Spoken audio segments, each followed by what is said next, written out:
My name is Aliena of Shiring. I'm the daughter of the Earl Bartholomew of Shiring.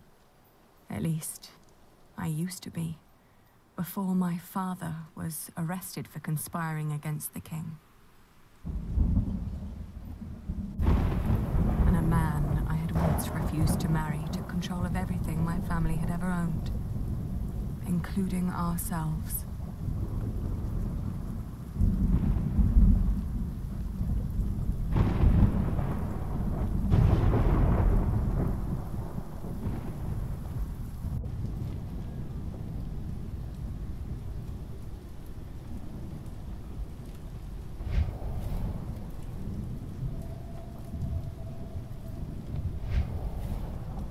Where's the girl? She is where you put her, you fiend.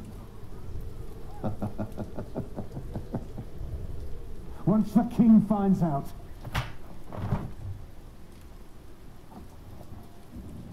Here's the key. Now go get her, I'm starving.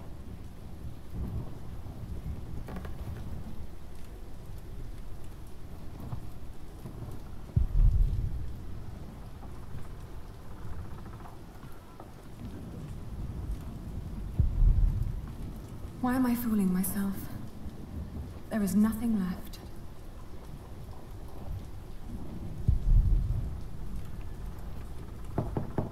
Milady, are you awake?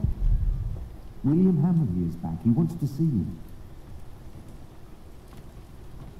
You may come in, Matthew.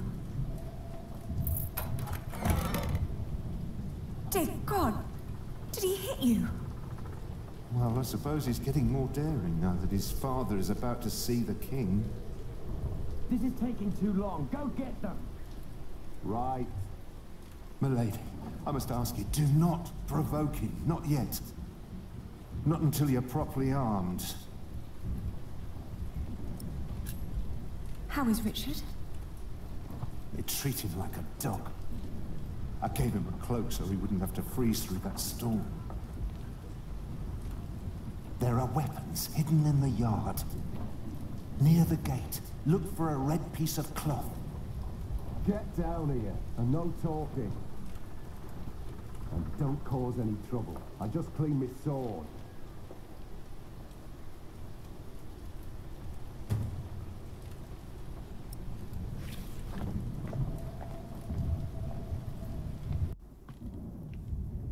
Oh, that was quick. You certainly do know your place, don't you? Ugh, what's with your face? Your arrogance makes you ugly. Did you know that?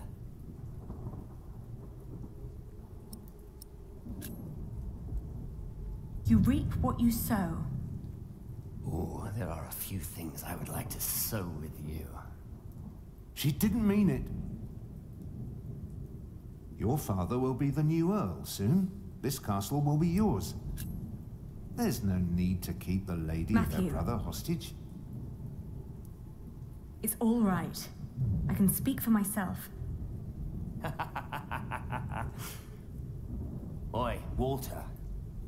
Looks like the princess needs a servant to do her talking. Can't imagine why I ever wanted to marry that ugly boar. A real lady. That's what I deserve. Maybe even Empress Maud. Yes, I'll marry the Empress. But I will keep on fucking her. As if Maud would ever marry you. Shut up! I won't. You have no say around here anymore. I am still the daughter of your Earl. You're a common whore, that's what you are. Oh, how you must enjoy your revenge. You're just getting what you deserve. All this just because I wouldn't marry you? Shut up. Shut up! You are a sad man who knows nothing but cruelty. God shall punish you for this. I am the cruel one. You renounced our wedding and made me the laughingstock of the entire Shire. Stop, both of you. Go outside, girl. Walk it off. All right. I shall do so gladly. Anything you need, William? Tell the bitch to get me something to eat. I'm starving. You heard him. Go, now!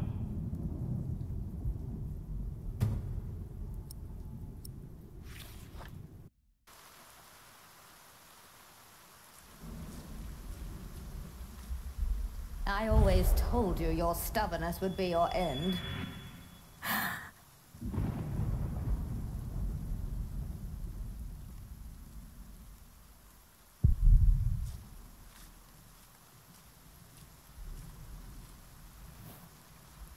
Richard, Did they let you go? Have you sided with them? don't be ridiculous. I will never succumb to these beasts. Beasts? That's a bit rude.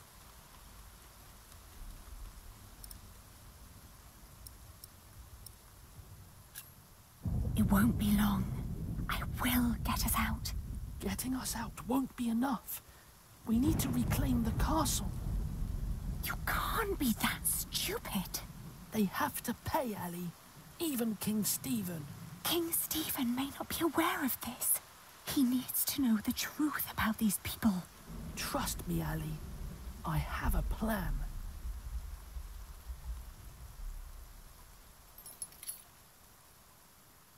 Don't. You can whisper and plot as much as you like. As long as my men are guarding the gate, you'll never get out alive.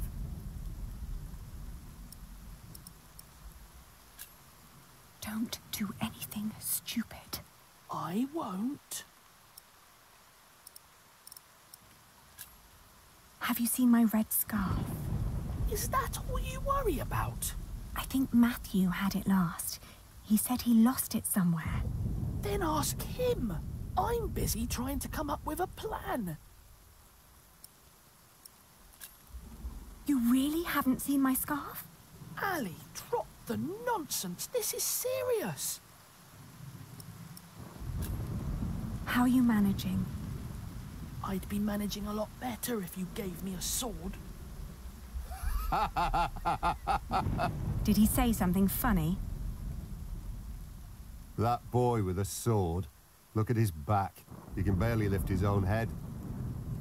Teach a chicken to fight, might as well just step on it. I'll be back soon. Don't lose hope. Yeah.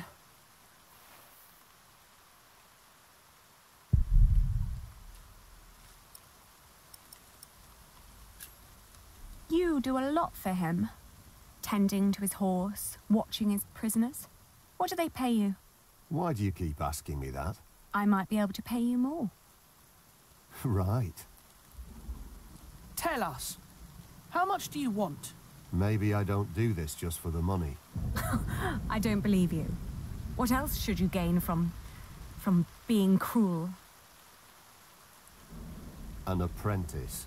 Unlike you, Percy Hamley likes the way I've been raising his son. You will go to hell for this. I've been hearing that a lot lately. It's true. People like you are bound to suffer eternal pain. It's what makes this world just. Oh, I didn't know. Guess I'm just not one for deep thoughts like that. Don't act as if you've never had a heart. I see how kindly you treat his horse. You want me to let you go? Yes. Of course. It would be the proper thing to do. There is no humane reason for keeping us locked up. Can't. Why not? Because Bartholomew is still Earl. Can't have his brats running around causing a ruckus. I don't get paid to be careless. You know there is no more food. You raided our cellars after the attack. You'll find something. Matthew must have hidden them somewhere else.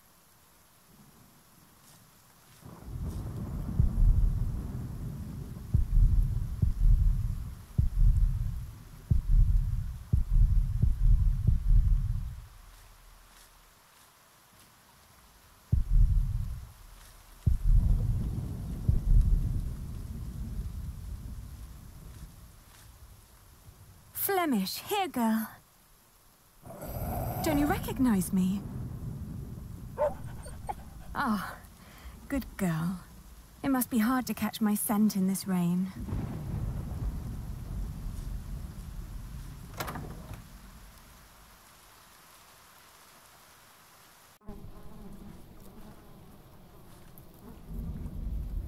Oh! It smells horrible in here.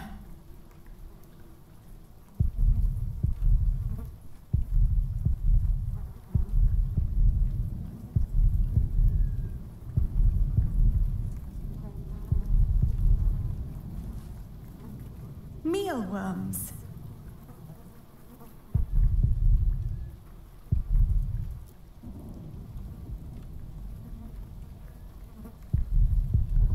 Not even worth trying. It's obvious these are inedible. Let's see. A loaf of bread. And it doesn't look as bad as everything else in here.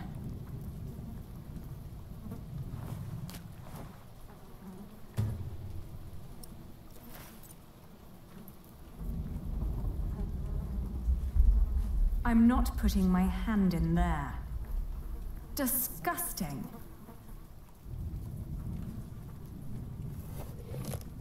Ugh! A dead chicken. What a horrible smell. Someone must have trapped it in here for fun. What a waste.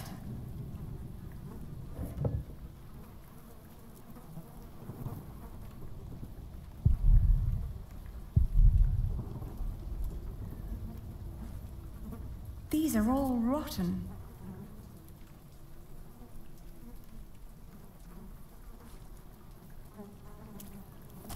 Oh!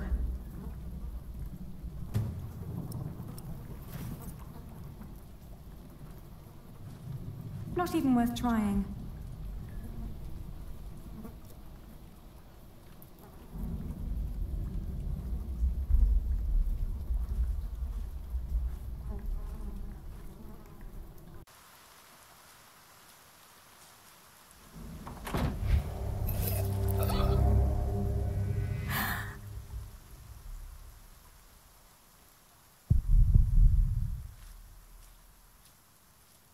Nothing in there but filthy water.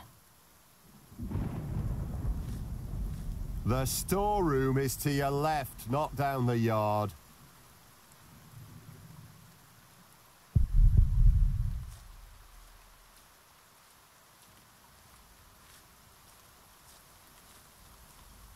Nothing. Maybe Matthew meant the other gate. You heard me. Stay where I can see you.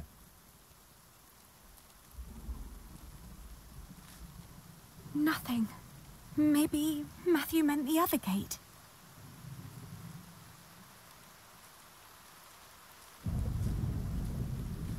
Where is that red scarf, Matthew? No, there are no weapons here, and no sign of my red scarf.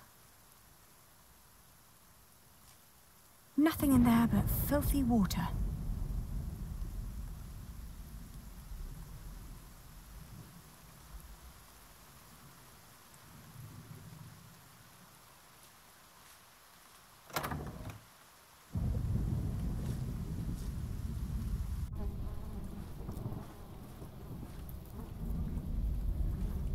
Matthew must have hidden them somewhere else. Where is that red scarf, Matthew?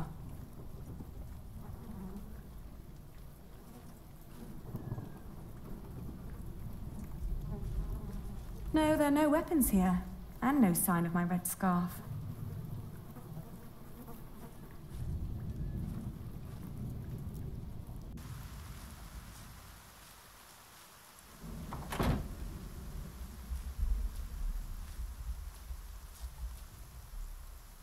Did you get what he asked for?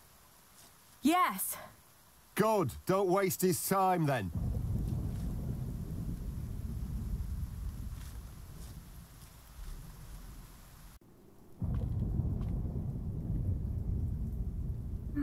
must have hidden them somewhere else.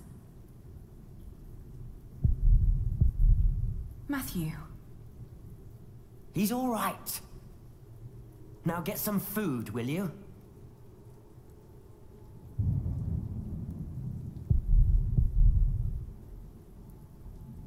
I told you, get me something to eat.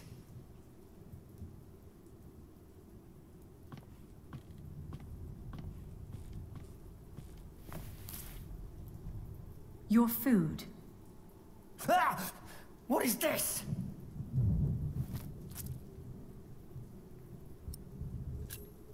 This is all I've found.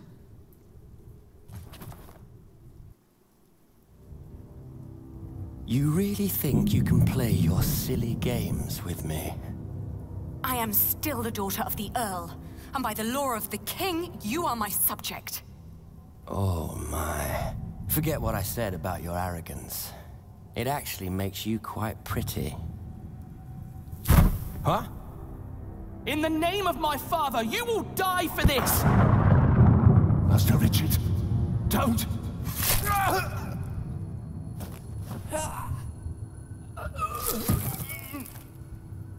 Stupid boy. Almost as stupid as his sister. I'd rape you if I could. But you're not my kind of lass. What's with her? She dead? Leave her. The king has not yet spoken. Wait till your father is an earl proper. Then you can do with her whatever you want. Damn! To hell with it. She's so ugly, no one would ever want to take her anyway. Put them with the animals until the king has decided.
It's just out of reach.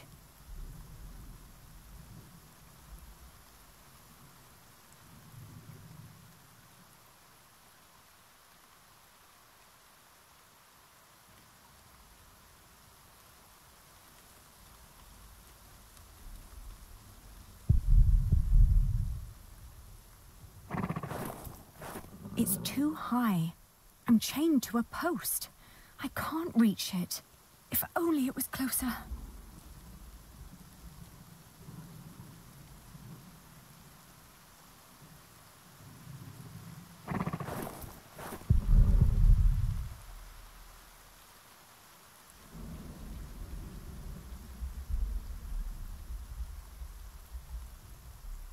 Richard! Richard! Wake up! Come on, I need you to wake up.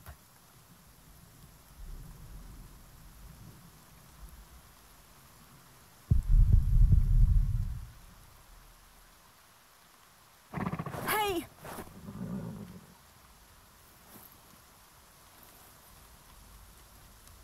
Ali? Ali, my ear! How did you free yourself before? I don't know. When they put me here, they had the shackles fitted to my ankles. But today, I somehow managed to slip through. These 3 weeks must have made me very determined. Yes, and very thin. How do you feel? hot. The wound is boiling your blood. We need to get you someplace dry and cool so you can heal. Ali, they shackled us. I will die here. Calm down. You'll only make things worse. Don't give up. We will get out of here. And what then? We'll find Father. He'll know what to do. I heard them say that he's with the king in Winchester. Then that's where we'll go. You'll see. He'll make things right again. Don't give up. We will get out of here. I don't know.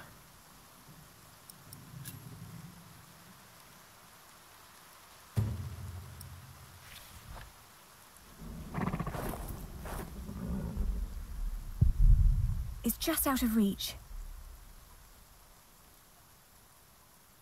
Where is that red scarf, Matthew?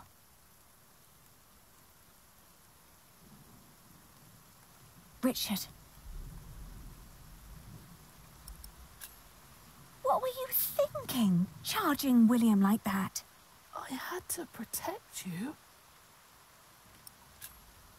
Next time, think before you do something that stupid. Richard, throw me that horseshoe. It's not hard enough to break the chain. I already tried. I'll think of something. Just give it to me.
I'll open yours next.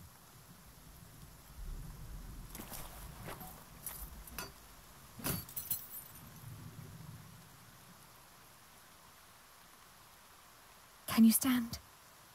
I'll try. Good. Then wait here. I'll find us a way to get out of here. Let's take his horse. Yes. Good idea. But first we need the weapons Matthew hid for us.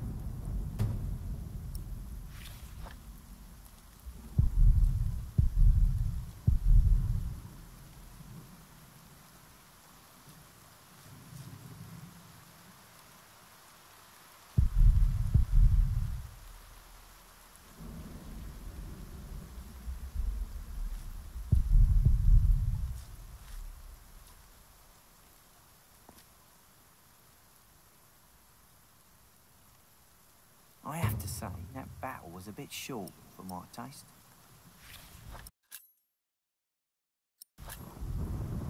The knights weren't prepared and the peasants scattered like chicken.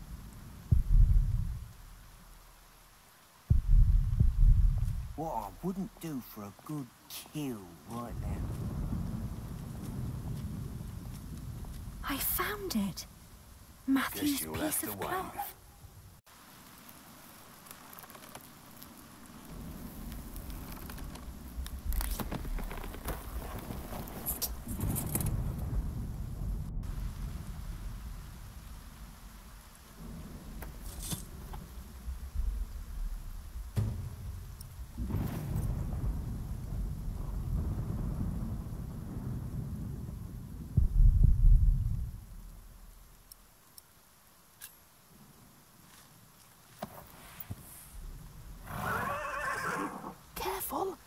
doesn't seem to like that.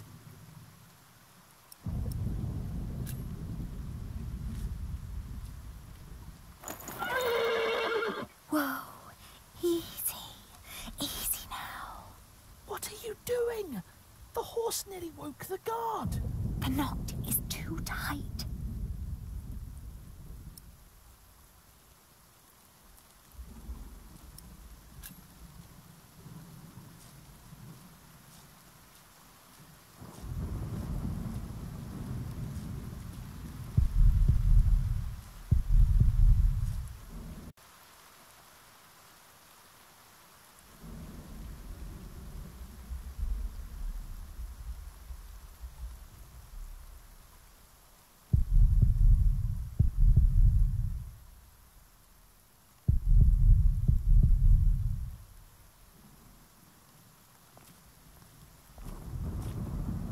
There used to be all kinds of weapons here, along with Father's knights.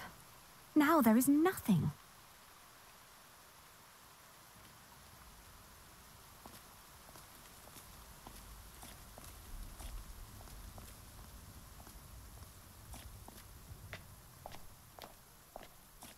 Bloody itch. Just can't shake it off.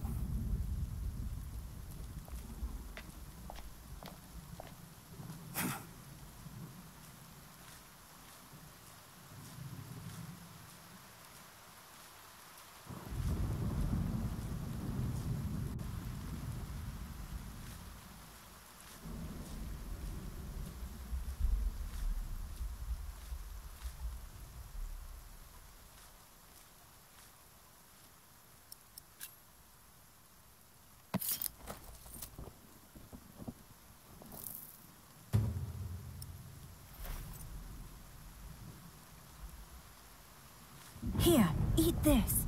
I'm not a horse, Ali. Oh, you look hungry. Want to eat?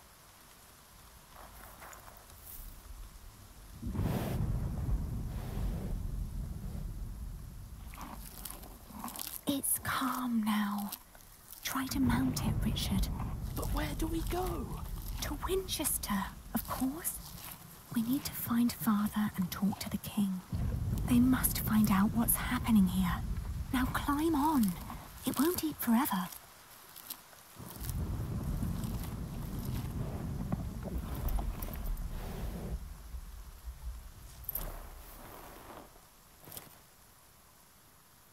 Now me.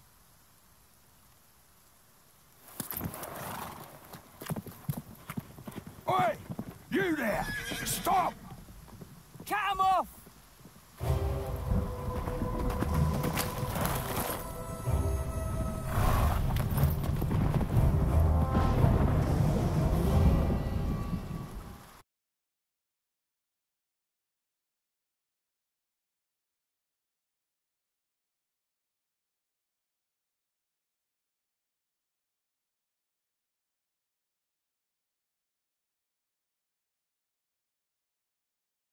The thought that they could catch up with us urged me to ride onward.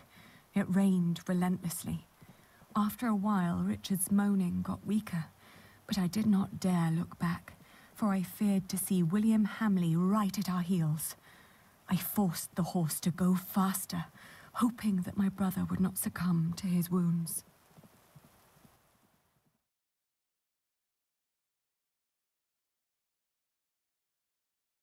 We headed toward Winchester. The king would make things right if we explained them to him. He had to. It wasn't long until Richard almost fell off the horse. Touching his forehead, I realized he had a high fever. His mutilated ear was red, hot, and swollen. A sound startled me. From the thicket of the forest emerged a woman. I was ready to draw the dagger that was flush against my forearm. I asked her to give us her name. This was her forest, she said, so we should be the ones introducing ourselves. I proclaimed that I was the daughter of the Earl of Shiring, traveling with my brother. I can tell your nobility by your manners. She smiled and revealed in turn that she was the wife of the local verderer. Seeing Richard's ear, she said that he needed help. Luckily, their hut was nearby. She offered us food, shelter, and care.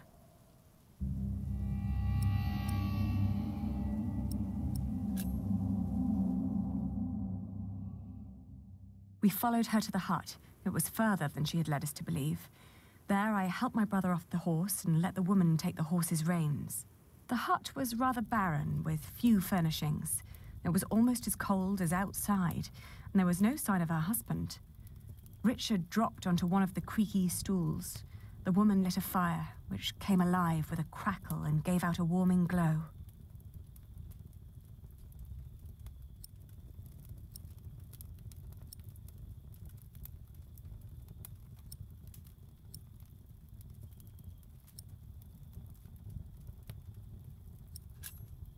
I raised my voice and repeated more urgently that if we didn't act right now, Richard might die.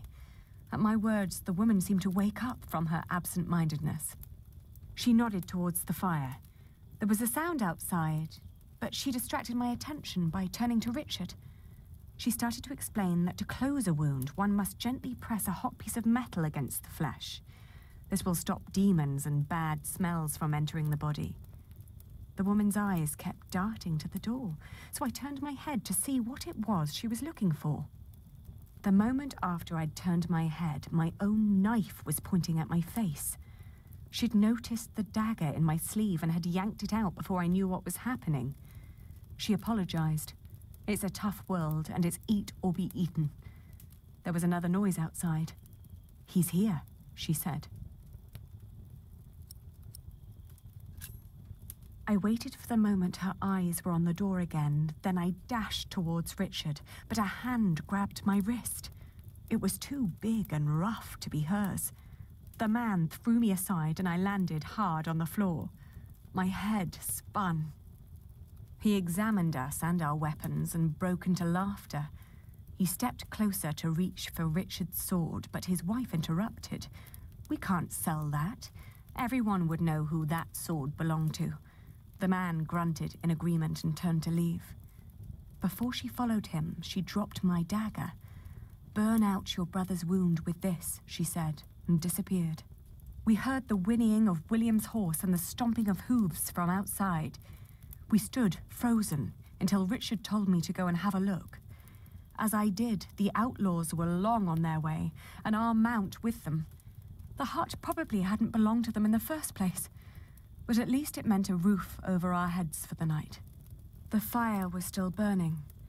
We had no other choice but to trust the word of the outlaw.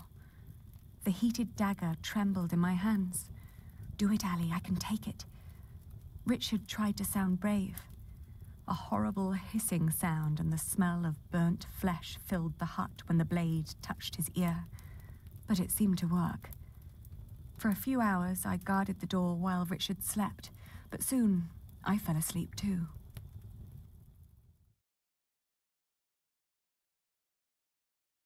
We walked for 2 more days with only brief rests in between, but we finally arrived at the city gates of Winchester.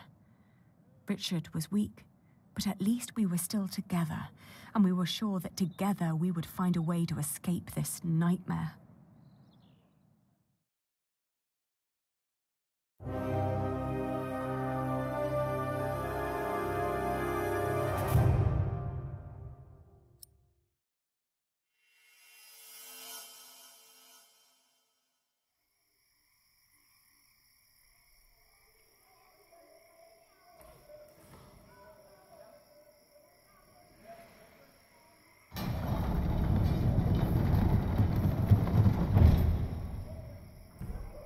We made it.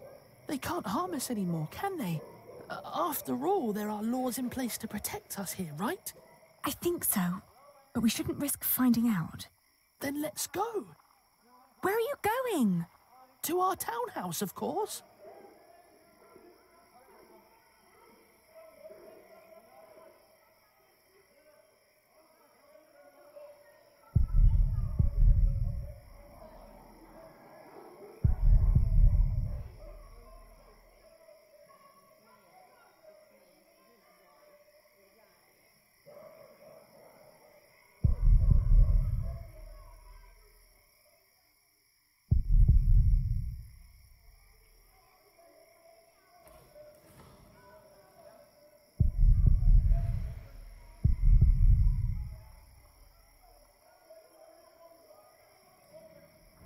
Ali, there's someone here. Maybe it's Father. Do you think so? Well, they must have put him somewhere.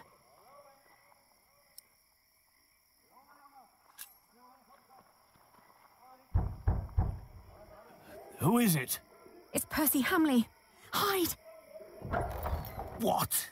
I'm going to chop off your hand if I find you, bastard. Shut up! Get back inside now. Don't ever let anyone see you lose your temper like that. We don't know who's part of the court yet, so be careful, be polite, make an impression.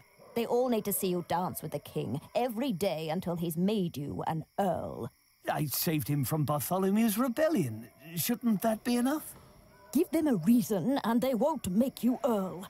That cannot happen. They took our house. They really took our house. We'll have to sleep somewhere else then. I can't believe it. Come now, before anyone sees us here.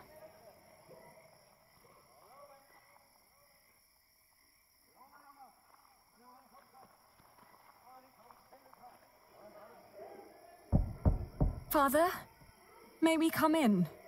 I can hear someone. Hello? We're lost and looking for shelter. They don't seem to want us here.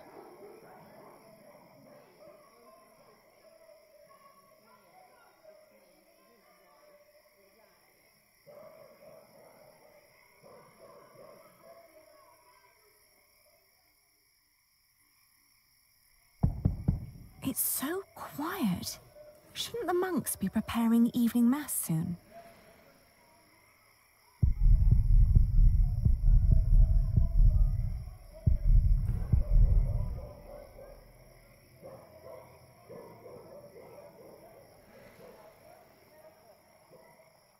Ali, this is pointless. There must be one kind soul in this town. What is it? Oh, good evening. We're sorry to disturb you, but my brother and I have been through a lot and desperately need shelter for tonight. Please. Wait here. Are you mad? Do not let them in. They're thieves. What did I say? Oh.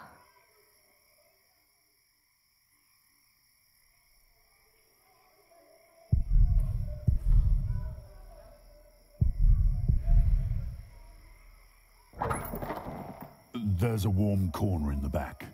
You can have a blanket, but there will be nothing to eat. Is your wife all right with this? It doesn't matter. The Lord struck her with a troubled mind. She will accept my decision. Thank you. Thank you so much. You're a kind man.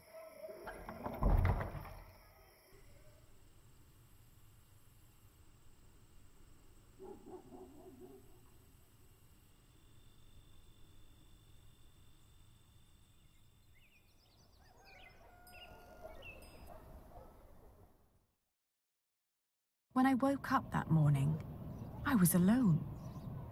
I hoped that Richard had risen early, maybe to go to the castle. I left to search for him right away.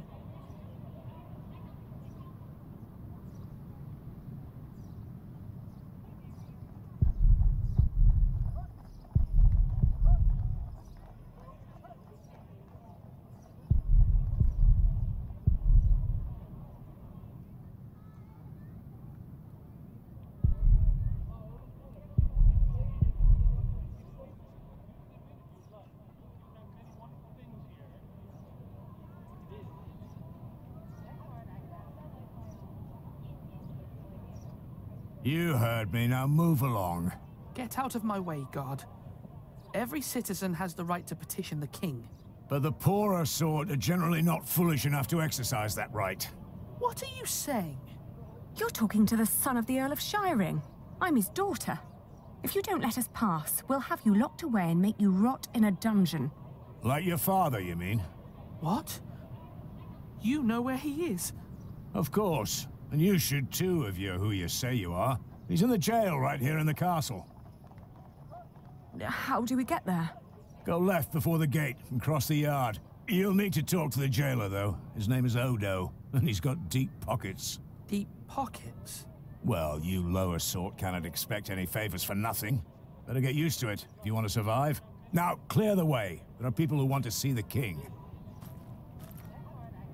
I could have done this on my own. Just like you could have run away on your own without telling me anything. Shh, hush, Ali. The people are watching us. I don't think that they care. I'm sorry. I thought I could talk to the king before you woke. You did so much yesterday. I didn't want to wake you. Please, don't be cross. I am cross because you were stupid. We must stick together. Oh, don't give me that look. Sorry. Shall we go and see Father now? Yes.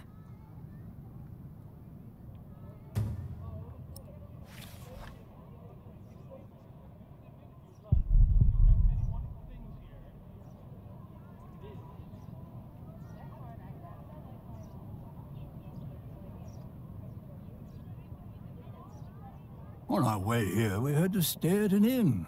They made us eat peasant food. Gruel? Not a pinch of meat. Isn't there a law against that?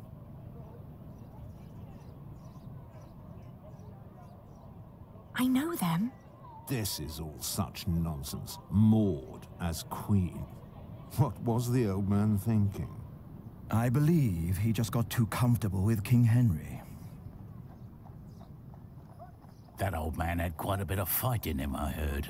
They whipped him for days. And when it was over, he just asked for a mug of wine. Didn't beg, but asked, "Hurry up, I'm thirsty." Like it was some kind of feast or something. Makes you wish he was still on our side. What a shame.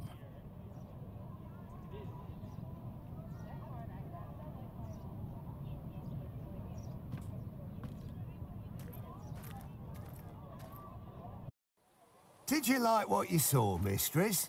Of course not. But my husband seems to be in good health. I hope it'll stay that way.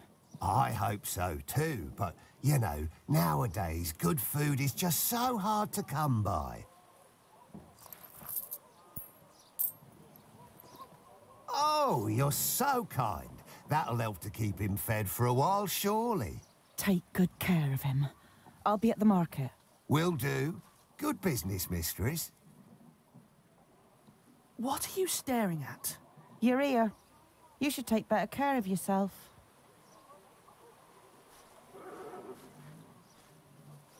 What was that all about? I don't know, but we have our own problems. So come on.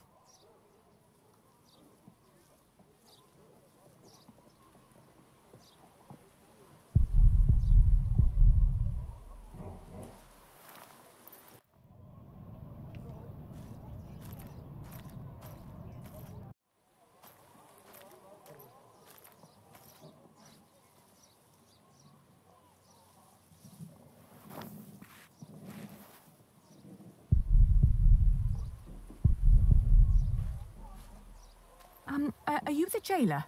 Your humble servant. What is it? We're here to see our father. He is the Earl of Shiring. Is he? Look like just plain Bartholomew to me. So he's here? Look at us when we're talking to you. How much have you got? We've nothing. So don't bother asking for a bribe. Then you can't see your father. Sorry.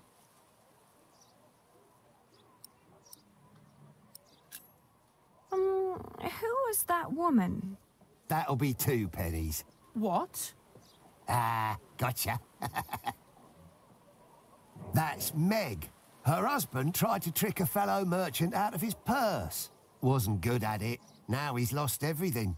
Then where does she get all her coin? She took over his business. Works as a merchant at the market. Funny that she still cares so much for him. I wouldn't.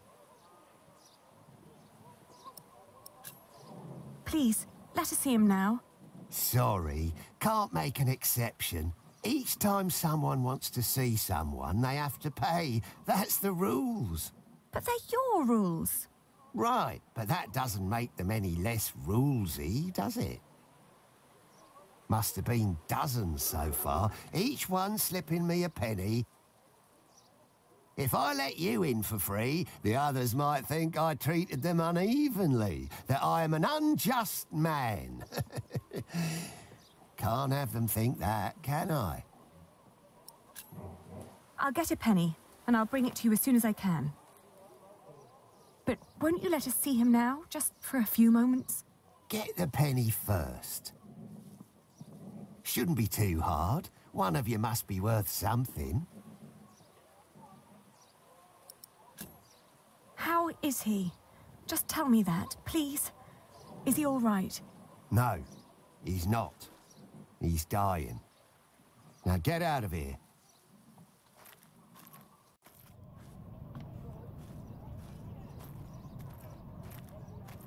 Are you crying? Didn't you hear what he said? Yes, but he was lying. The last time we saw Father, he was very much alive and healthy. Sometimes I wonder what is going on in that head of yours. So how are we going to get a penny? We could beg.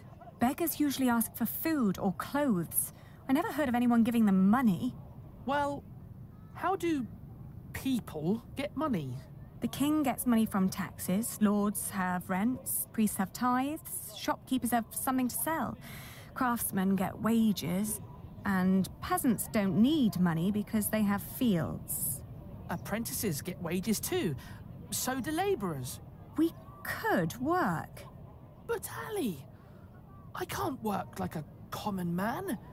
I'm the son of an earl. Not anymore. You heard what the jailer said. We're no better than anyone else now.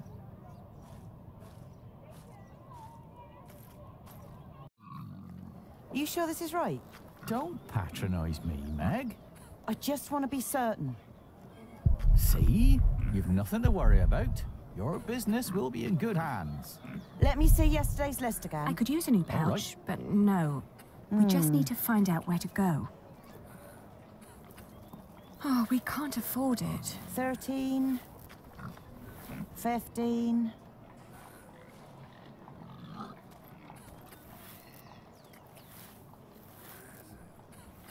Excuse me, mistress? Oh, I've seen you before. You're going to see someone in the jail, right? It's the only explanation why they'd let you enter the courtyard dressed like that. That wasn't very nice. What is it?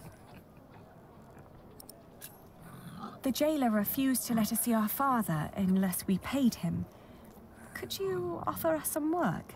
Do you even know what business I'm in? Wool. This is a wool stall, isn't it? And what do wool merchants do? Sell wool? No. Well, yes, in the end we do, but first we buy it from the peasants. The peasants bring the wool and the Flemish take it away. All I have to do is store and transport it and get the prices right. And that is cheaper if it's done alone. With some minor help from me, that is. Could you lend us some money? Unlikely. What for? We need to talk to our father.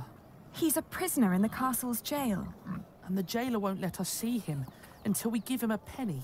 Once you get back to him, it'll be 2 pennies at least. What are you saying? Once Odo sees that you really want something, he'll start overcharging for it. In the end, he's just another businessman. At this rate, we'll never see Father. Could you help us talk to him? Sorry, but no. Oh, what were you doing at the jail? I'm sorry, I didn't mean to pry. You know, my husband is a prisoner as well. He used to run this business, but he was caught selling underweight. Now I have to travel to Flanders and tell my husband's agents that they don't need to worry. Leaving my entire business in this man's hands. A wise decision. A man whose calculations leave a lot to be desired. I tell you what, I'll give you enough to pay Odo if you help us count the fleeces inside. Do you know how to count? I told you my calculations are right. There are 23 sacks. Yes, we know how to count. Then go into my stall and tell me how many there are. Thank you so much. Come on, Richard. Let's do this together. 1, 6, 9, 13, 14, 20. All right, I got it. I'll tell you when you're done.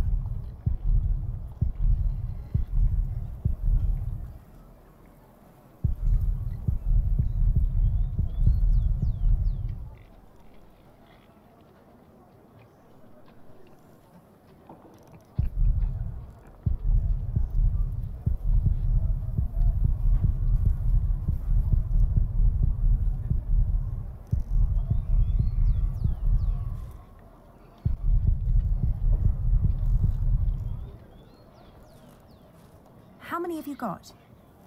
23. Are you certain? I think so.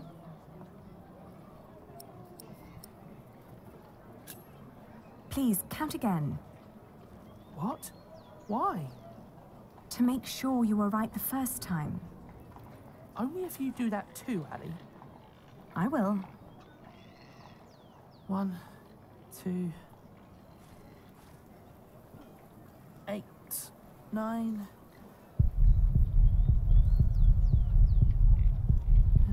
11,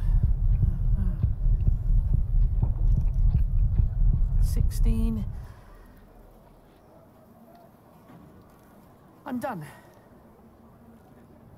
And? Still 23.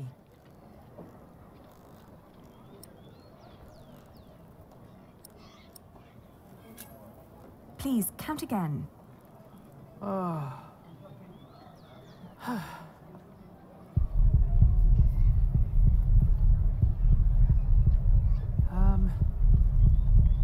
This time it's 22. And now? I'm not counting anymore, Ali. I'm certain it's 22. Let's tell them then. We're done. Good. So, tell me. All in all, there are 22 sacks of wool in there. Tell me again, Aldous. How much did you pay per sack? As I said, for mixed quality such as this, it was £1 average. £1 per sack? Ah, selling wool is good business. With the coin you have here, this means... I'm right. We're 1 sack short. The children miscounted. It seems everyone miscounts apart from you. Here's your coin, girl. You confirm my own calculation, so I'm giving you more than what you asked for.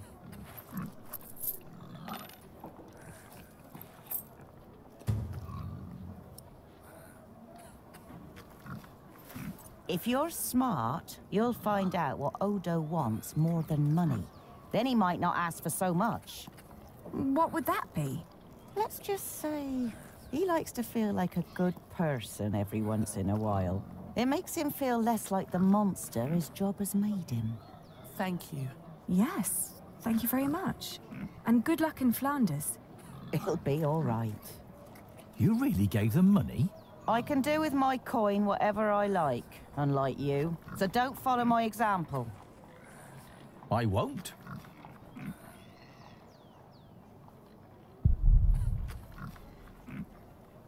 Hands off that cart. We just loaded it.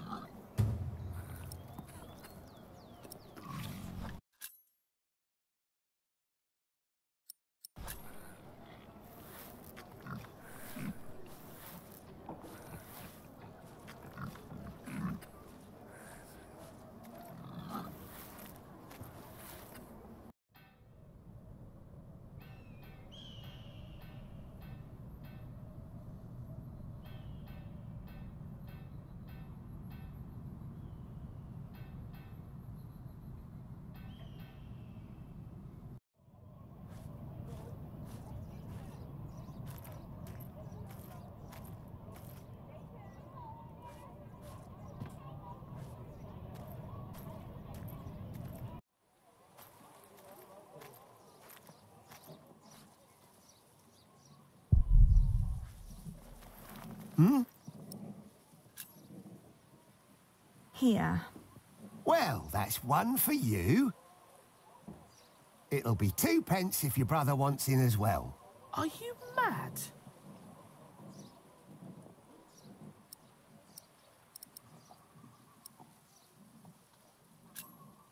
Meg told us you would try to cheat. I'm not cheating. I thought you were a decent person. Well, I am. But I'm also a very funny bloke. Was just fooling around with you. You can get in for free, of course. Have fun seeing your father.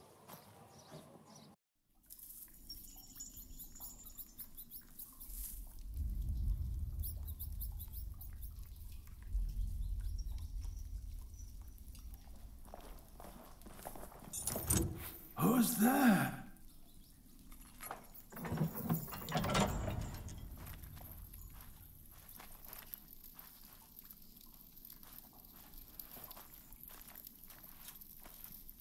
Father? Alina? Is that you, Alina? Oh, Father. What have they done to you?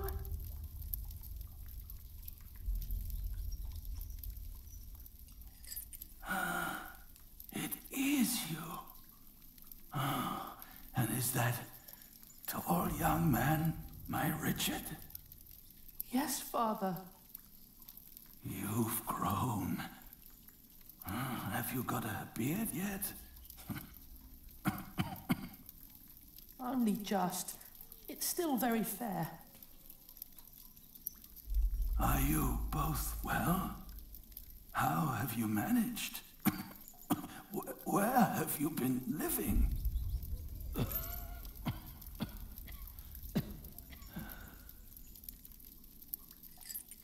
They wouldn't tell me anything about you. It was the worst of the torture.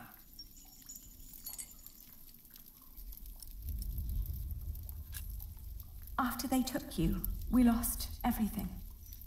I am sorry for what happened to you. Have you found a new home yet? We've been living in the castle. Matthew has been taking care of us. But you can't live there anymore. By now, the king has probably made that dumb oaf Percy Hamley the Earl. But where's Matthew? Why isn't he with you? He was killed by the Hamleys. No. But they did us no harm. Then what happened to your ear, Richard? It's nothing but a mere scratch. Father, we have to ask King Stephen to release you. No. I swore an oath to King Henry. Princess Maud and her sons will rule.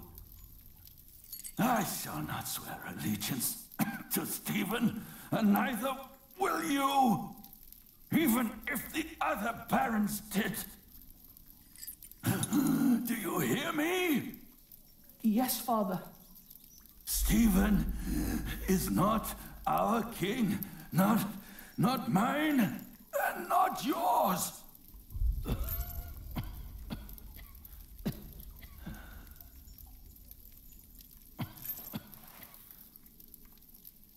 Please, Father, please, calm yourself.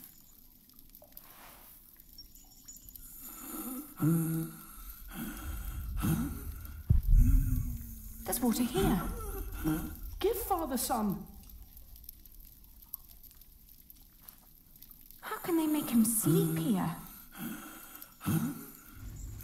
Does the king know? If he knows, then he's no better than William Hamley. Stop it, both of you.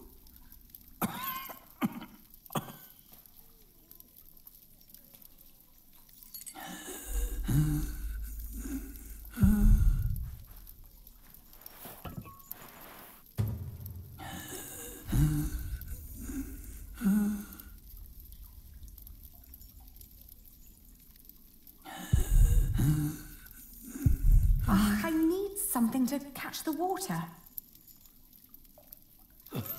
Father! Better not. Father! Ali, quick, get him something to drink.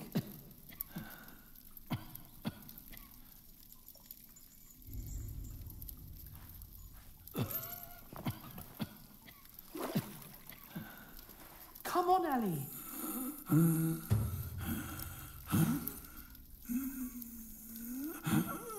Maybe I should pour the filth back into the bucket and take this instead.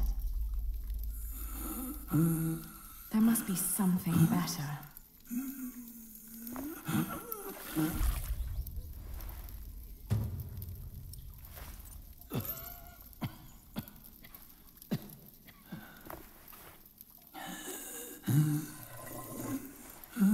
Hurry, Ali.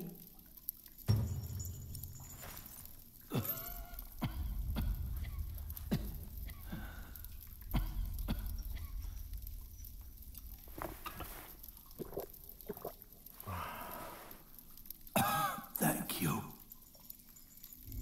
children.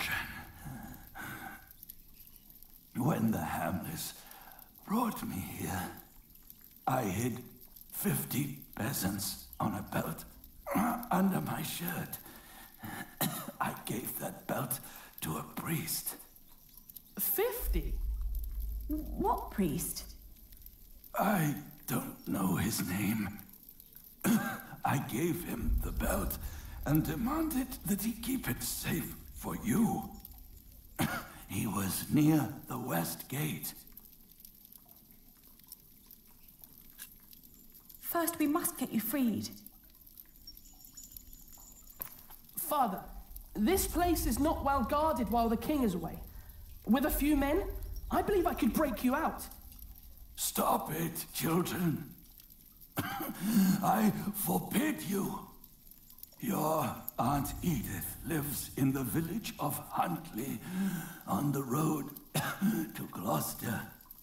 You are to go there. Richard, you will be a squire to her husband, Sir Simon. You will learn the arts of knighthood. Aliena, you will be lady-in-waiting to Aunt Edith until you marry. What about you? I will die in this cell. We won't let you. You will. And before you leave, I want you both to swear an oath. We can't leave you like this.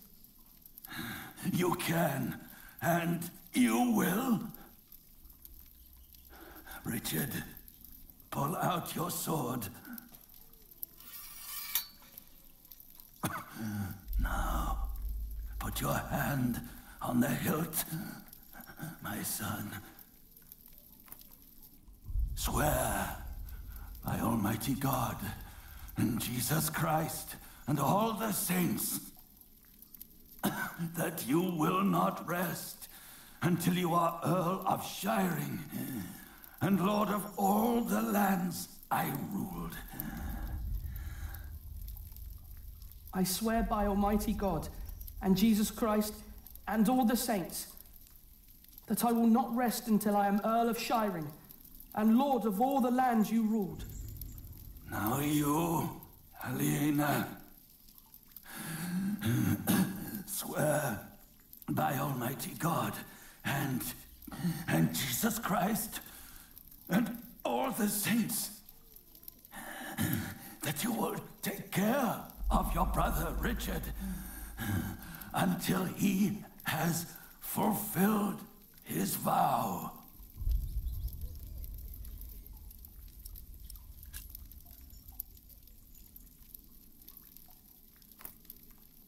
I swear by Almighty God and Jesus Christ and all the saints that I will take care of my brother Richard until he has fulfilled his vow. There. Now, you need never come to this place again.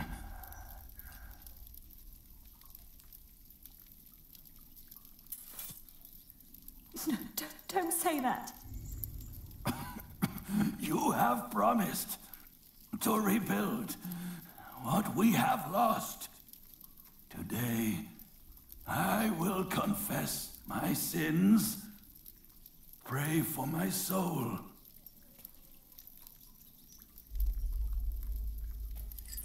Now, go. Richard. Richard, we have to go. We have to go. Guard! Open up.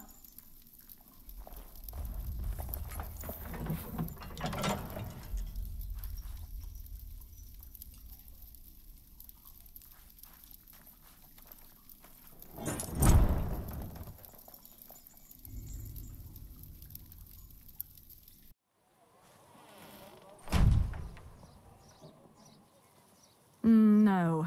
We've wasted too much time on this vile man already.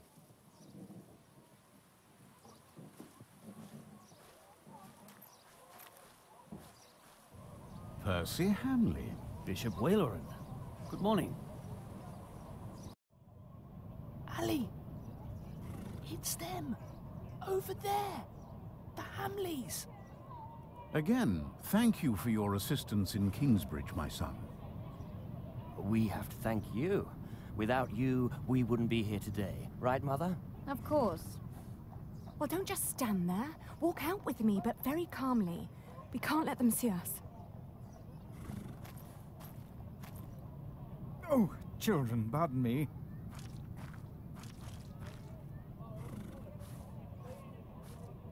Now we're only missing one more. Here he is.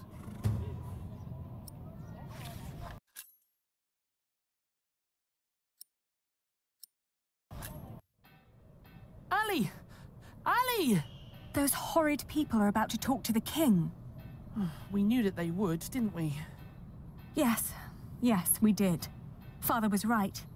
They are all tied together. The Hamleys, the king, even the church. Do you think Father's priest is also in on this?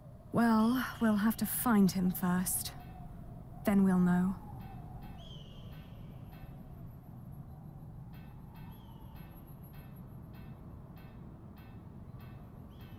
Excuse me? Oh, more pilgrims? How wonderful, Brother Bernardus. Does that mean we can now depart for the Cathedral of St. Swithin? Praise be! St. Swithin will heal my foot. Oh! And my eyes, Brother Bernardus. Praise be! But we're not pilgrims. We're looking for a priest our father met right here, at the West Gate. It was about 3 weeks ago. Sorry, my children. We only just arrived here. We are here to visit the shrine of St. Swithin. Surely St. Swithin will help you with your ear, my boy. Praise be! Oh! Oh! I'm so happy my foot is going to be all right. Can you see other pilgrims already, Brother Bernardus? Not yet, Brother Peter, not yet. Ah, look at that handsome young man. Good day, my ladies. So well spoken. And look, he even has a battle scar. Like what you see, handsome. You can ride 2 of us, young lord, if you can pay. Have you seen a priest? Our father met him here at the West Gate. He owes us money. Oh, you're talking about him. That's where he got all that money. What? He even paid for Mary's dress. He didn't want to at first. All she had to do was stroke his bald head. Where is the priest? What's his name? Dunno his name, but he's a regular at that one inn. The Boar, close by the North Gate. Smells like piss there. Shall I teach you, love? How to fuck a man? Or a woman? You can make a fortune with that little mouth of yours. But in a year, you'll look like me.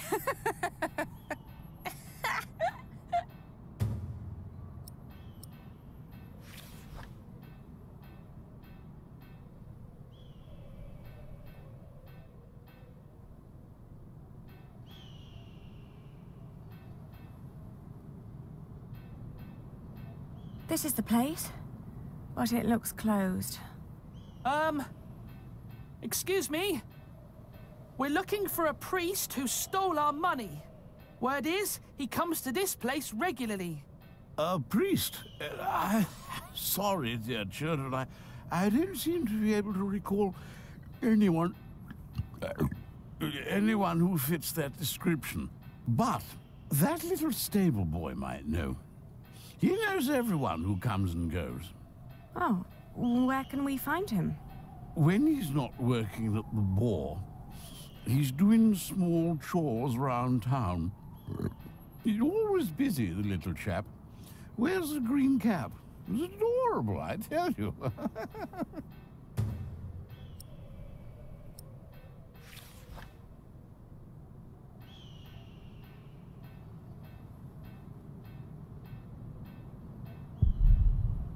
Well, look at that. I knew we'd find you here. They're here. Damn, you lost them. William will not be pleased when he hears this.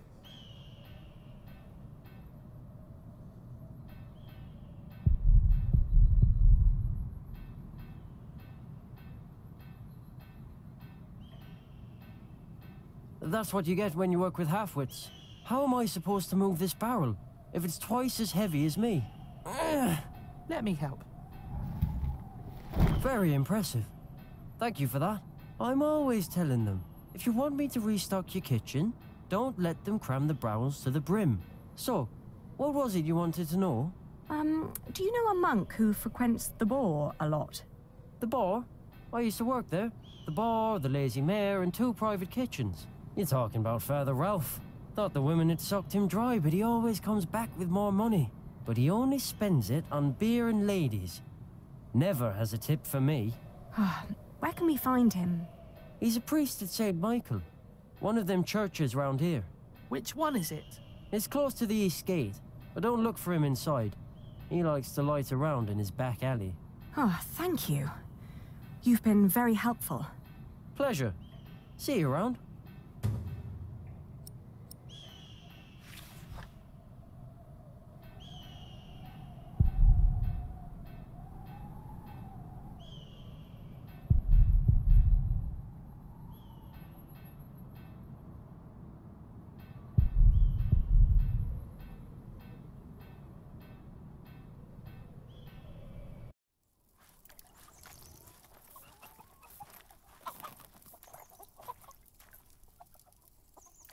Are you Father Ralph?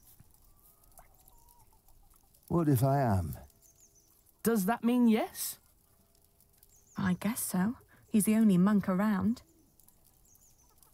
What do you want? Well, I am the son of Bartholomew, the Earl of Shiring. So?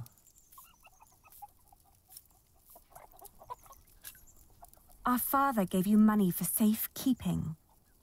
I don't know what you're talking about. What do you mean? I mean, I don't know what you're talking about. Now piss off.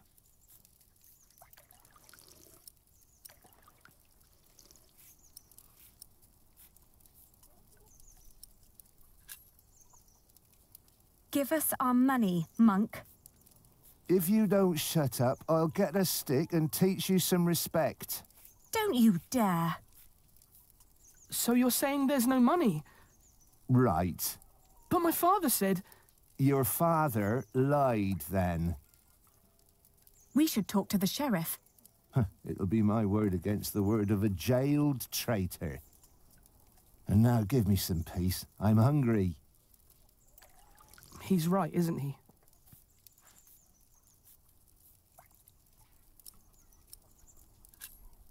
We need proof that he's lying. Like what? Maybe something he recently purchased that a monk couldn't normally afford. That's smart, Ali. And then? I don't know. At least we'll be sure that he's lying, right?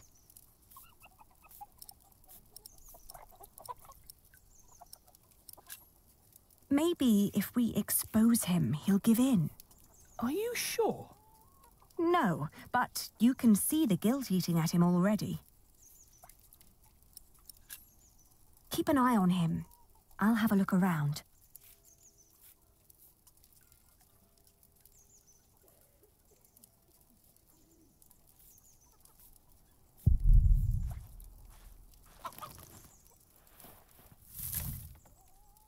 It's too heavy.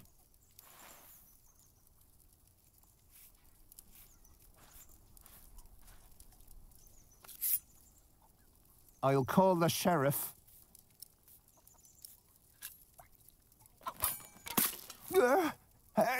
Help! Sheriff! Shut up! Get the sheriff! Father Ralph needs help! I'll tell them the truth about you. You've got no proof. No one will believe you. You will hang for this. Ali! They're coming!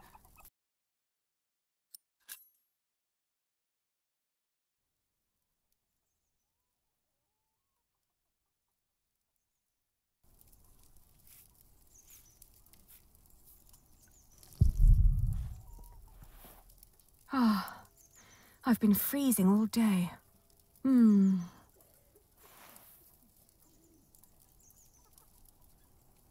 I'd rather not alarm anyone.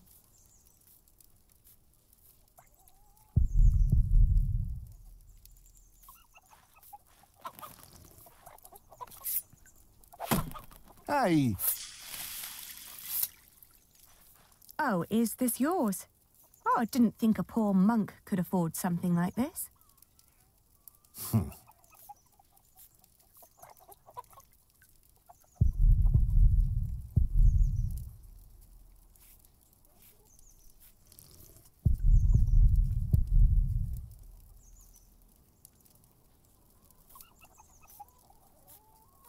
It must be him.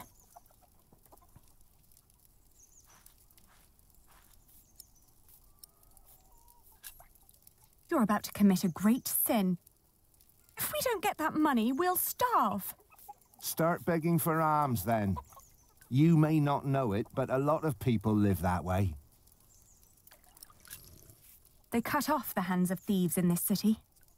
They cut them off in every city. They'll cut off yours.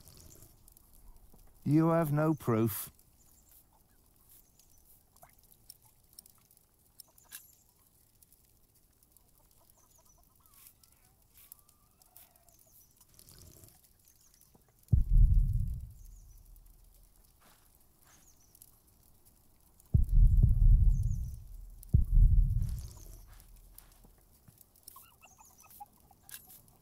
Look at him. He's just a bitter old man. He's no match for you. I can't just rob him. Then make him obey you. Be the one in charge. You're supposed to be an earl. Act like one. Ali, I don't know how. People don't respect us anymore. It's all right. I'll take care of it.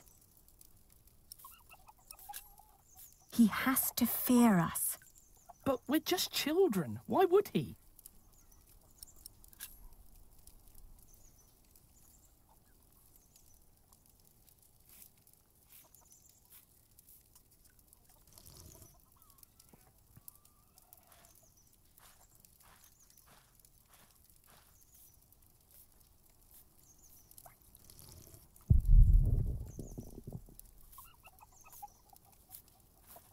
No, but it's good to know that I have it.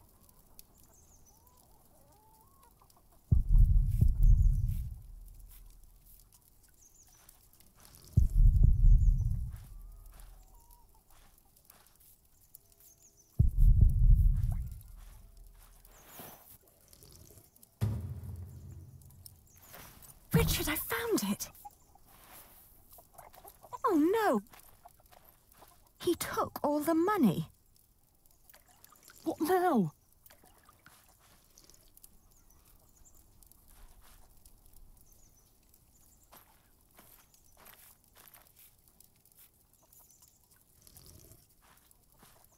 Don't pretend you didn't see, Monk. I found this under your barrel. You are a thief. That strap proves nothing. You seem very certain of this. Sheriff! Hush, you stupid brats.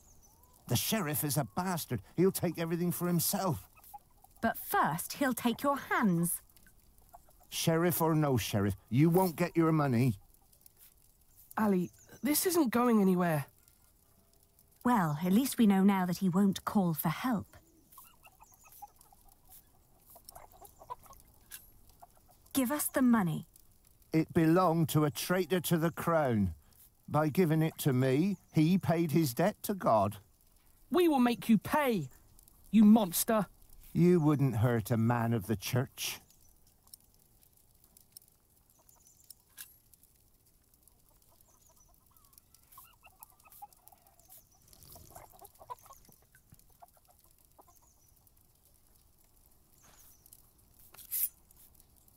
I warn you, I have friends nearby. If you scream, I will show them your beer-soaked belt and tell them what a thieving liar you are. You wouldn't harm me. Richard, you go over there. What? Why? Make sure no one's watching.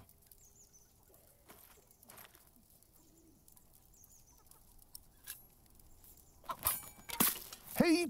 What? You're a devil! I'm going to cut out your eyes one by one. First, the left eye.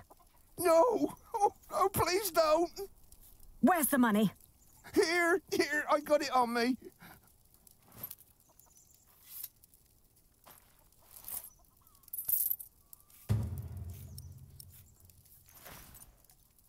Where's the rest?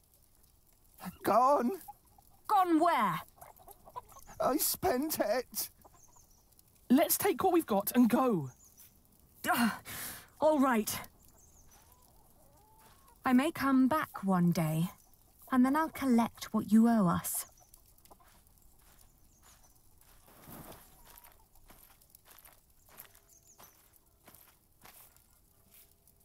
You were wonderful, Ali. You scared him after death. Yes, well, now, come on. Father wants us to find Aunt Edith.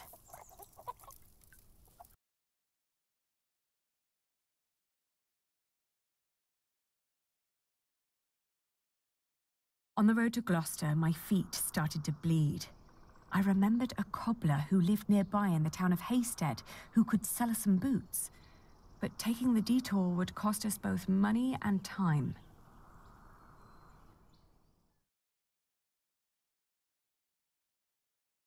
The cobbler was a quiet man with little love for children. When I asked for a pair of his cheapest boots, he stared at me, trying to...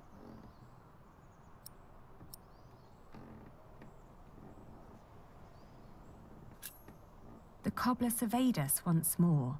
He took in Richard's sword while listening to the impatient but uncommon way I talked.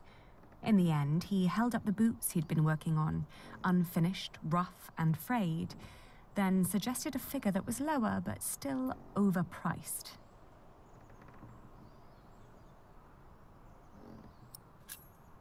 When I removed my clogs, the cobbler caught sight of my tortured feet.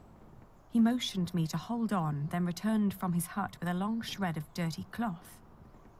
I wrapped the cloth around my wounds, then put on the boots, while the cobbler pocketed his coin and silently went back to work. In the afternoon, the sky darkened and the temperature dropped drastically. We considered setting up camp to allow us an opportunity to warm our worn-down feet. However, we were already running low on food and would soon need to reach our destination.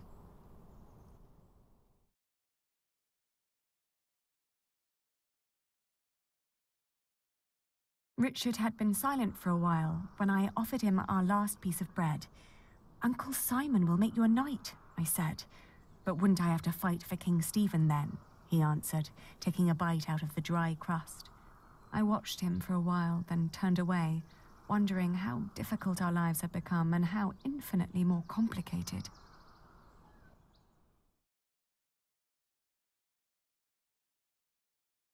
In the hills, there are a lot of poor, small holdings. We asked a shepherd for directions to Huntley. "It's just down the road," he answered. I thanked him and gave Richard a hopeful push.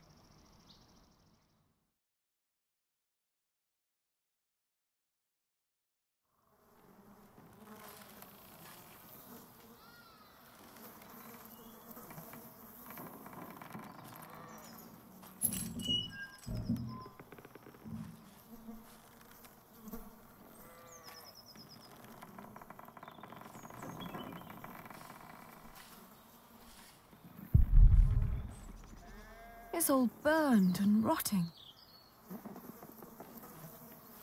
Auntie and Uncle must have left some time ago.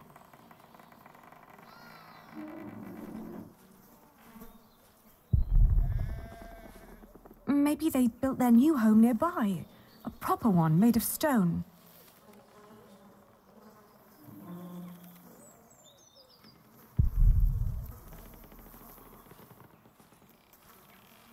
They always had coin enough for a stone house anyway.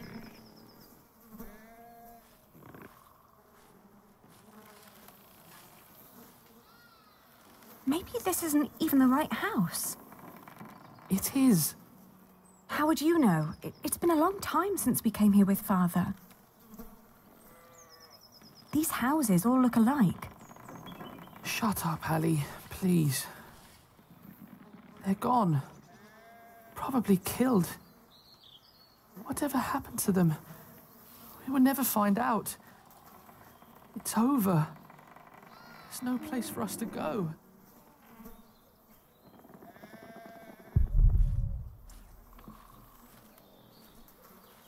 Don't give up.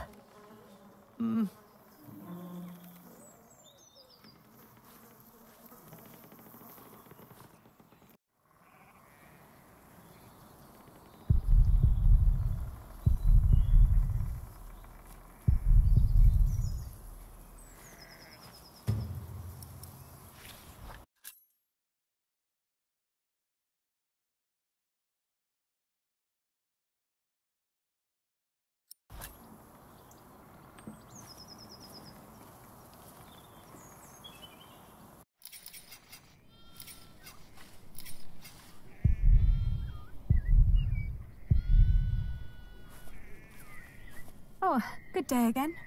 Good day. Huntley is just down that road. You can't miss it. I know. We just found out that the people we've been looking for aren't there anymore. Oh, that's a shame. Do you know what happened to the owners of that burned-down house down the road? It's not Simon you're looking for, is it? Why, yes. A while ago, some knights came to his house, nasty bunch. Burned it down, said he was part of some scheme against the king, like his brother, the Earl. What happened to Simon and his wife? Dunno, haven't seen any of them since. I understand. Thank you. What are you doing? Getting all the work done. My wife is ill, so I have to do it alone. Needs to be done by nightfall, otherwise I won't get them to Winchester tomorrow. Why are you asking? We were supposed to live here with our uncle and aunt, but since they're gone, we need to find another way to get by. My prayers are with you. We could take the wool to Winchester for you. You could stay at home and look after your wife while we sell your stock. Well, that would be kind of you. But I couldn't trust you to negotiate the right price and bring the money back safely.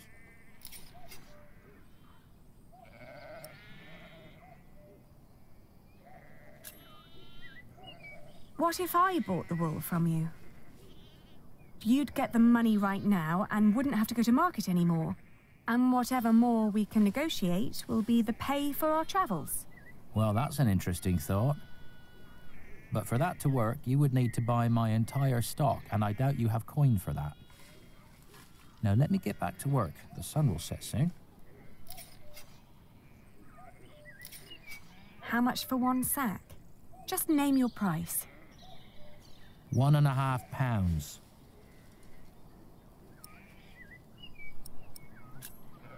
I want to see the wool first. All right, have a look. Let's see. Huh. These fleeces are quite thin. I put the cheap ones on top, in case of rain. The ones deeper down don't look that much better. Well, I couldn't wait for the wool to grow any thicker. My family is hungry and weak. I had to shear my sheep early this year. All right.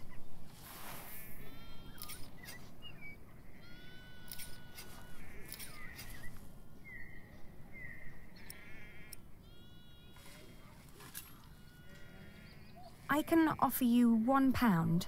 That's less than what merchants in Winchester would offer.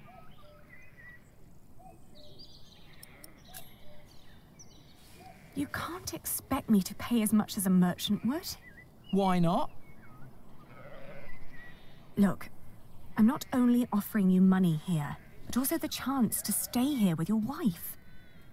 You wouldn't have to worry about your wool anymore, because that would be my problem then. But it'll only work if I can sell everything for more than I paid you here. You're smart. Well, all right. It's £1 per sack. Here. I'll finish shearing old Mabel here, then bring out the rest I've got. Maybe you also want to talk to the other shepherds around here. They might want to sell too.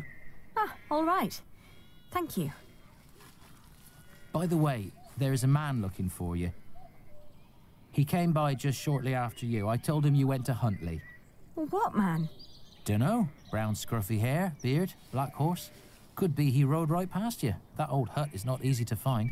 Shall I give him a message if he turns up again? Tell him we left Huntley for good. I will. Now let me get those sacks for you.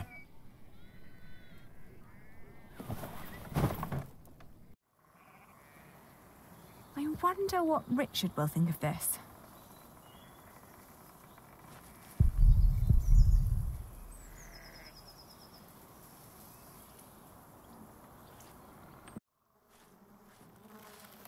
What did we do wrong, Ali? Why is God punishing us?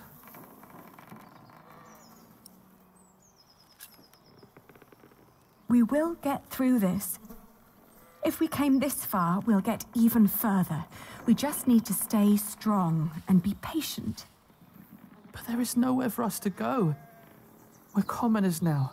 Commoners who never learned to do common work, and we both swore an oath to Father. If we don't get the Eldon back, we will go to hell.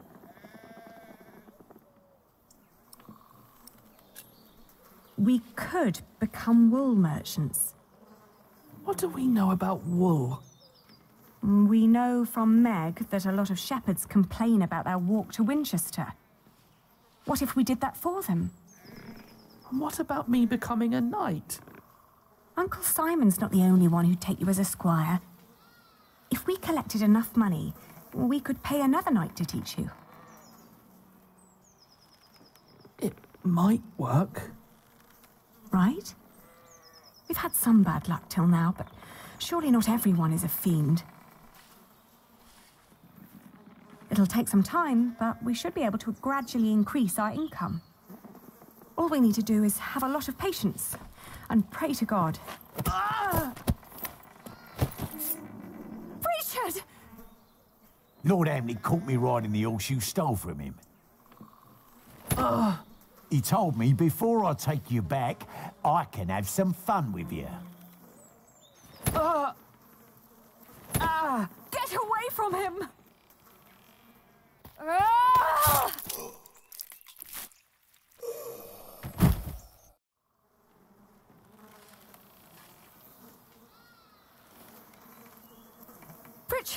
Richard, are you all right?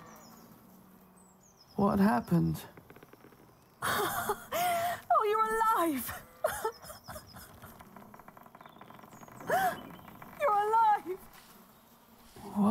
crying?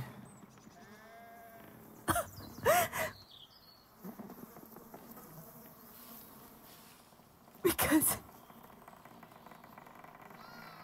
we are both alive.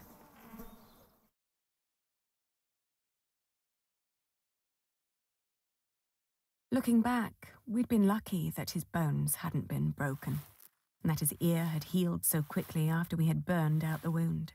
Otherwise, I'm not certain my brother would have survived the attack in Huntley. Once he could walk again, we gathered the few things we had and headed out, counting our blessings and preparing to build ourselves a new life.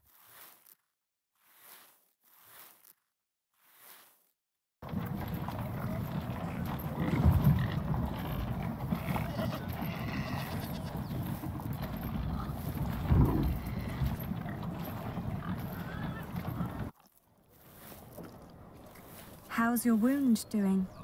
Don't worry, I'm fine. May I ask what you're planning to do with all that wool?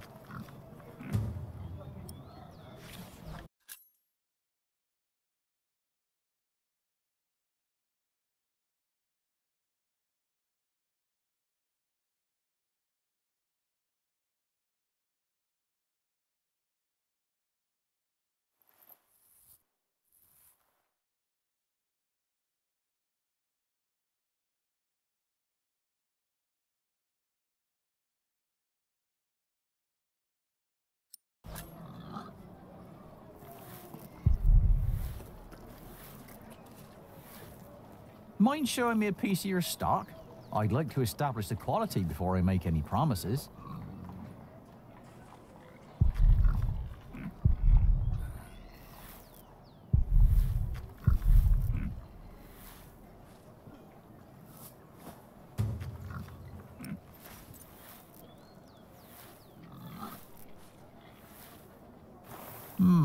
Not bad.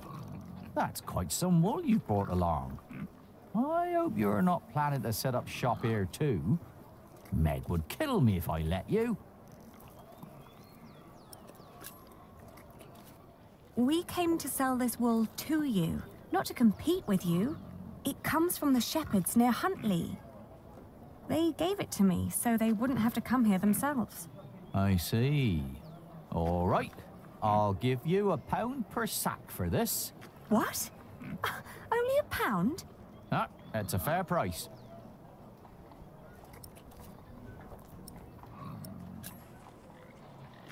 But that's what I paid the shepherds. This doesn't even make up for the cart, taxes and travelling. Oh. Then you've made a bad business decision. What? I can't pay for your mistakes, can I? You have to handle that yourself. Ali, let me handle this.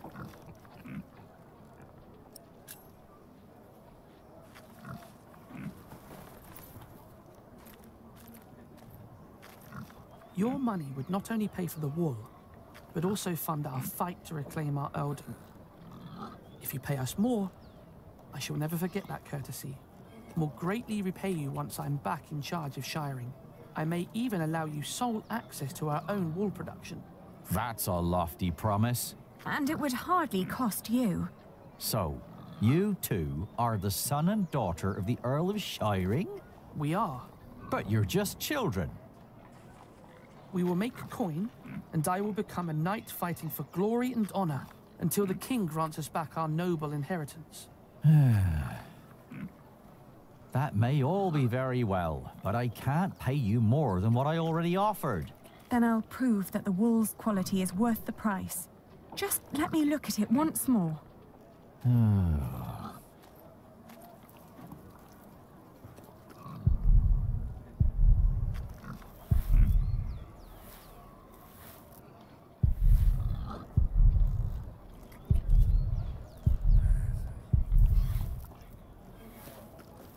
We've got to work out what signifies high quality. Maybe if we remember what the shepherds said. It's from a good breed of sheep, they said. What else?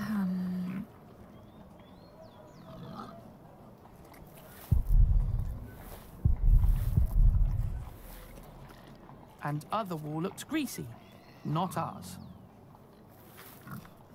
It's dry, light and soft.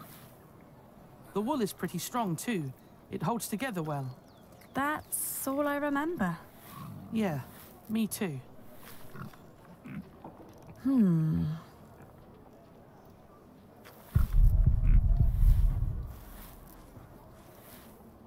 Have you thought it over?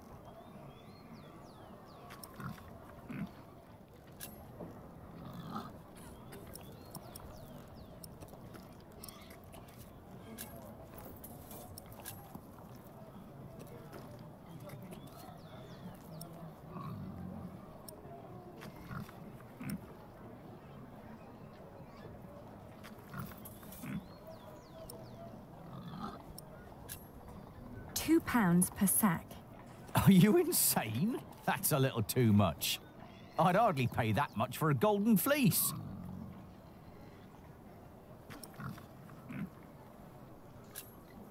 £1.60 per sack. Come on, that's close enough to £1. Just take the pound.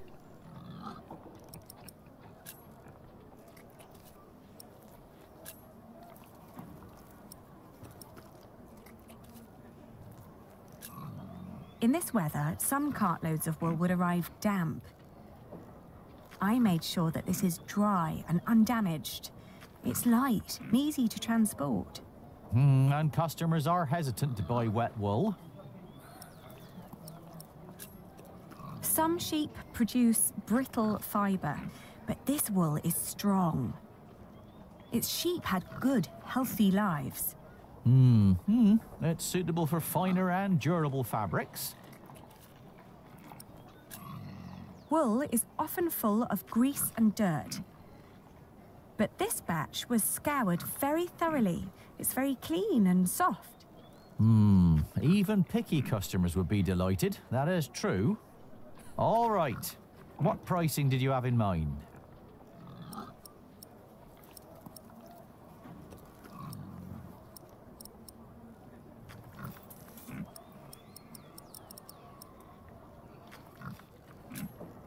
£1.10 per sack, then.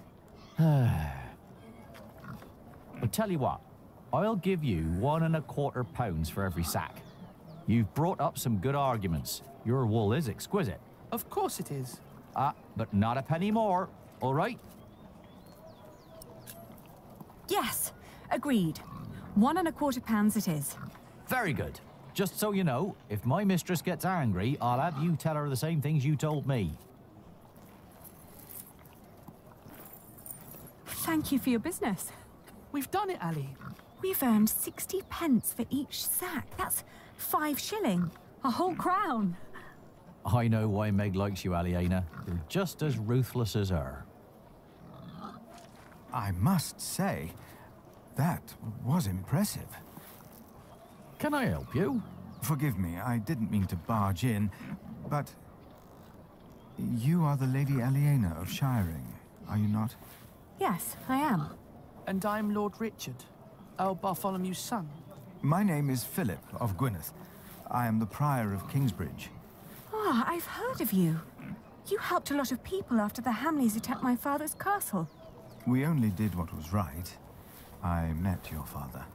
My father knew many people. Not all of them were his allies. I know. I'd like to invite you to come to Kingsbridge. Our own wool trade has fallen somewhat into neglect, God forgive, but we have plenty of sheep. I'm sure we could come to an agreement. You want us to be merchants? You wouldn't work for me, you would work with me. I can see that you are not afraid of hard work. I don't know a single novice who would have been willing to pull a cart like that on his own. My friend, Brother Milius, would be delighted to speak with you. He always goes to markets for our priory. What do you say? I'll consider it. Please do consider my offer. You will be most welcome in Kingsbridge. It is the least I can do. Thank you, Father.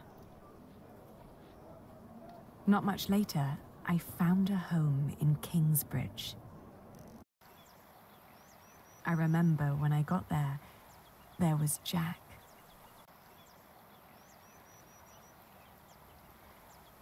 You.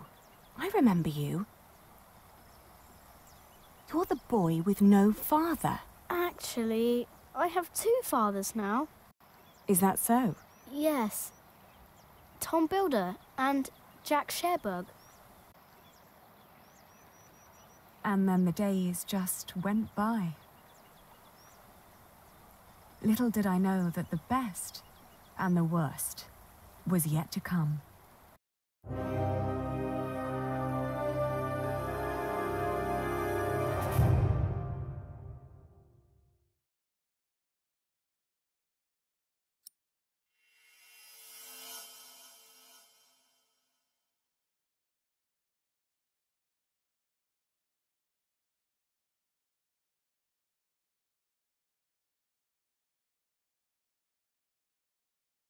So, you have returned from Rome, Bishop Waleran. Yes, it was a very illuminating time. What do you want? The Pope was very pleased to hear how I, and you, have worked together in the past to support our king. We did not do it for your church. He was less pleased, however, to hear about the bargain you struck with the Prior of Kingsbridge. Why should he care? Once and for all, we will not support you in your personal quarrels. The deal we made with the Priory of Kingsbridge has the blessing of the king. Of course, and you would never change your mind on that matter. Tell me, has your son returned from the Holy Land yet? We have not heard from him, ever since he set out to join that crusade of yours. If he dies, your church will be responsible. Do not underestimate your son, Lady Hamley. That would be a great mistake.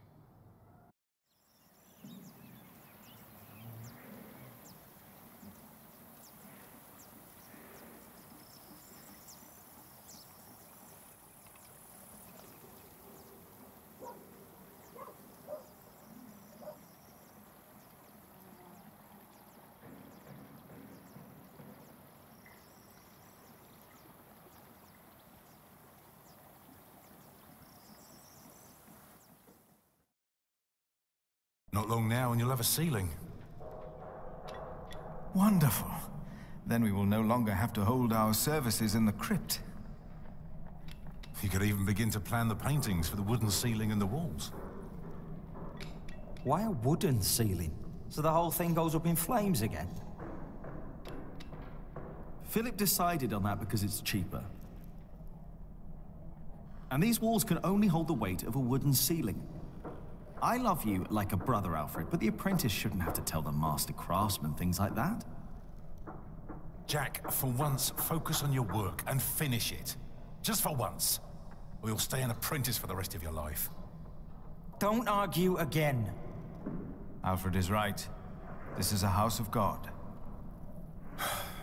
All right.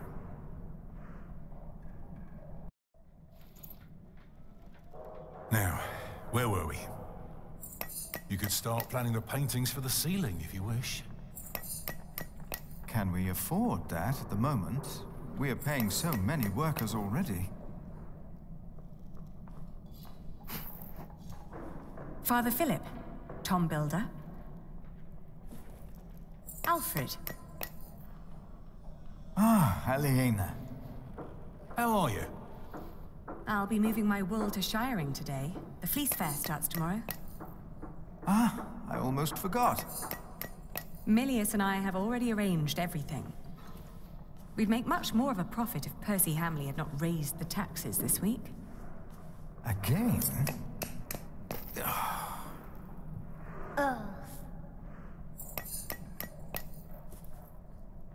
Jonathan, you shouldn't wander off. Stay with us.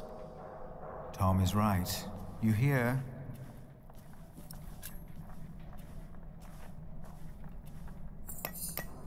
He looks like a real monk. Omnius Pluvius, nomine patri amen. That sounds like Latin, but it's not quite right yet. We would not have to worry about this if we could sell our wool here on our market. The king would have to grant us a license for that. And the Hamleys wouldn't like that, I'm afraid. They want the taxes from the fair in Shiring. Don't worry, we'll make a good profit. It's a good year. We've never moved this much wool as it is.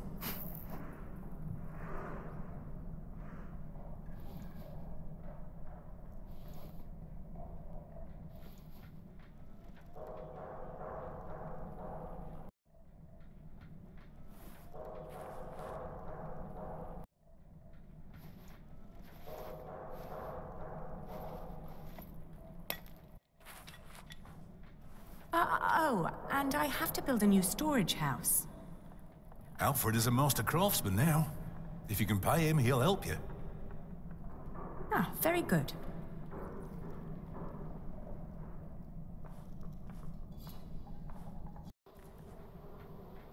If she hadn't a business of her own, I'd hire her to work for me. She is something. She would make me a good wife. Hey!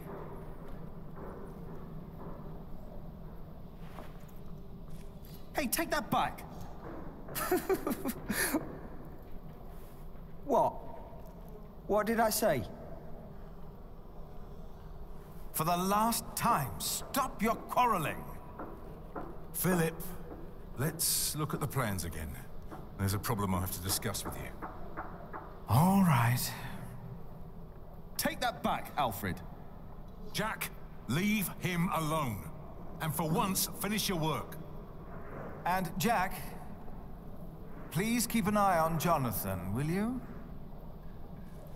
What? Why me? Finish your work, Jack.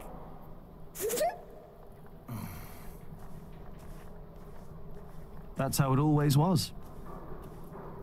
But on that day, I didn't care. On that day, I was going to see Aliena. And I was going to tell her how I felt. And nothing and no one would stop me.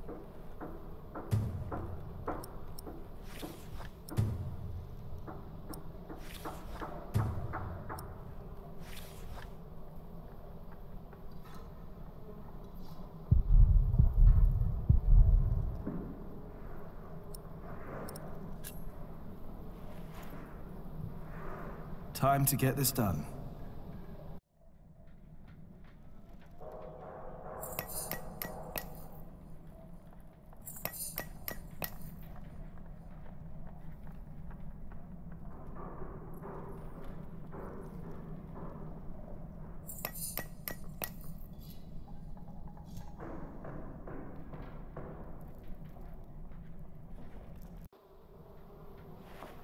Nice. For some reason, I'm full of energy today. But the face still isn't right. I can never get the face right. I'm done for now. I just can't stand looking at it anymore. Oh, damn. Watch your tongue.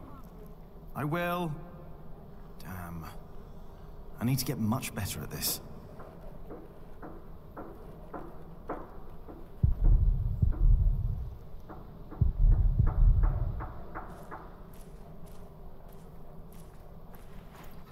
Hey, little brother.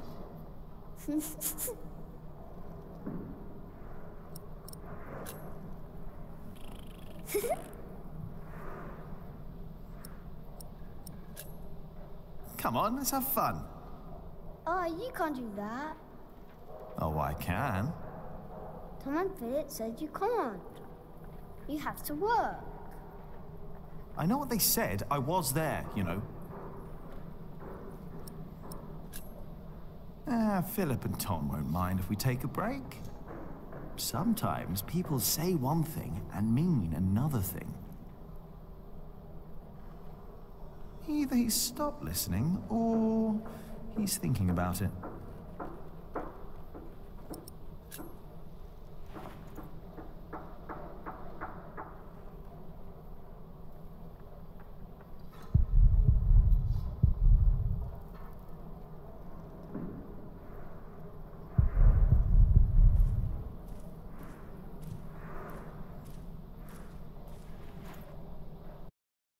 The Tree of Life.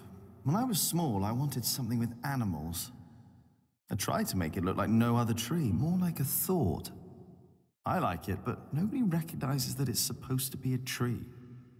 Well, Tom says it's done, and he won't let me do another one.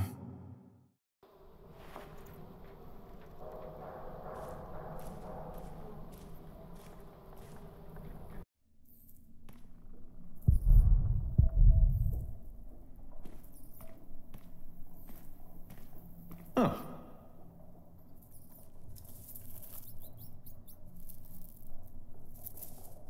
It's gone. Where did it go? There must be some kind of cavity behind that wall. The foundations and the whole crypt were part of the old cathedral. Who knows what secrets are hidden down here?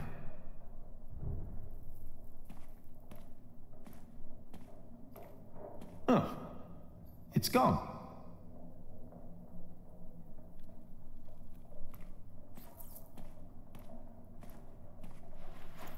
Everything all right, Jonathan?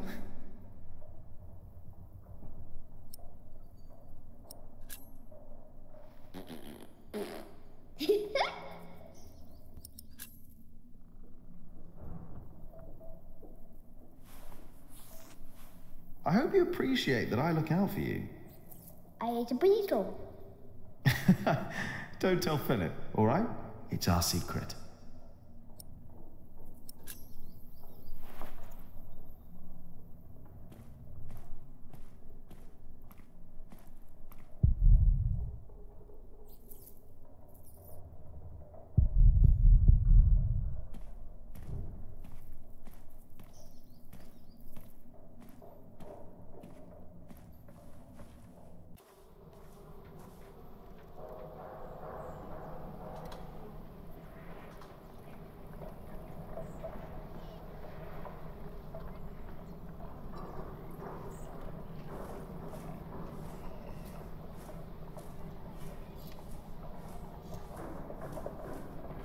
Jonathan, don't run off. Don't worry, he's here. Ah, great. Thank you, Martha. And no, I don't have time to watch him. Oh, damn. Oh, no! It's all broken! The sounds of the market. Shouldn't you be working, Jack? Maybe I should go before I buy anything. Watch where you go, will ya? Now it's come to that. Even the monks step on my chickens.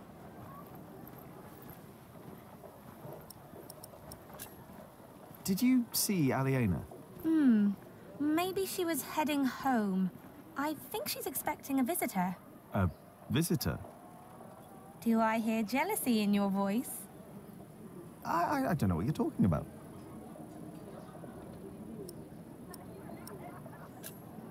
So, how's business? All well? More and more people keep coming here. Yesterday, there were 24 merchants from Shiring alone. You exhausted? Pretty much. But the Priory made a lot of money. Seems the Earl just raised the taxes at his market, so they all came here instead. Now they've all returned to Shiring for the Fleece Fair. Is the Earl asking lower taxes at the Fleece Fair? On the contrary, from what the merchants told me, it's even worse. So they all have to trade their wool there, including Aliena and the Prior. But you need a license to do a Fleece Fair, and only Shiring has one. Are you not going to the Fleece Fair in Shiring? No, Philip asked me to supervise the market here. So now you're working with Philip and Aliena? I know, it's a lot of work. But we all want the same thing after all. And what's that? To keep this place in good shape. This is our home. Yeah, I guess. You should be working too. I'm just taking a break. Aliena went home. Could be. I know she's expecting a visitor. Do you want to buy some of this fine cloth, Jonathan? Great idea. I could make you a red robe. Or a blue one. No. No, that would be silly now, wouldn't it? What is the colour that monks wear? Brown and black and grey. How do you get along with Alfred? He usually only talks to me when he wants me to cook for him. Why would you keep cooking for him? He doesn't have a wife. And he's my brother. I wouldn't ask you to cook for me. Jonathan wouldn't either, and he's your brother too. Jack, no one's supposed to know. Don't worry, he's a little monk. He is everyone's brother. Maybe I should get going. Oh, before I forget, I have a message for you.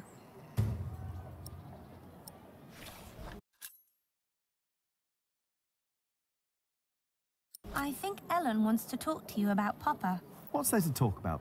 Tom doesn't believe I can be a builder. That's not true. That's what she wants to talk about. Papa knows what you can do. He told her. Oh, did he? Yes. He's complicated. He is. On days like this, you can almost get lost here.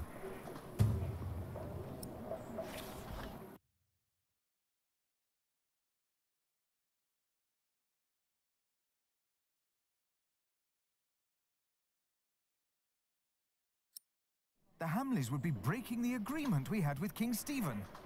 All I know is that suddenly the quarrymaster wants us to pay for stone. And the verderer of Shoot Forest now insists we pay for timber. The verderer and the quarrymaster both claim that they act on orders from the Earl of Shiring. If our workers find out, they'll get nervous. And rightly so. Of course. This is a terrible problem. It is. But I can assure you that we will be safe for the next few weeks. I've planned ahead for a case like this. You have?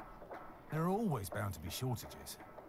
We can pay our workers and there's enough stone and timber for a month. If it weren't for you, we'd be lost now. But our problem remains. I must talk to the Earl. Indeed.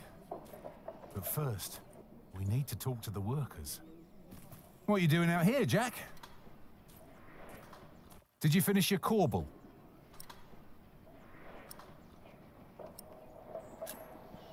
I'm done. Why do I get the feeling that when I go and look at your corbel, it won't be finished?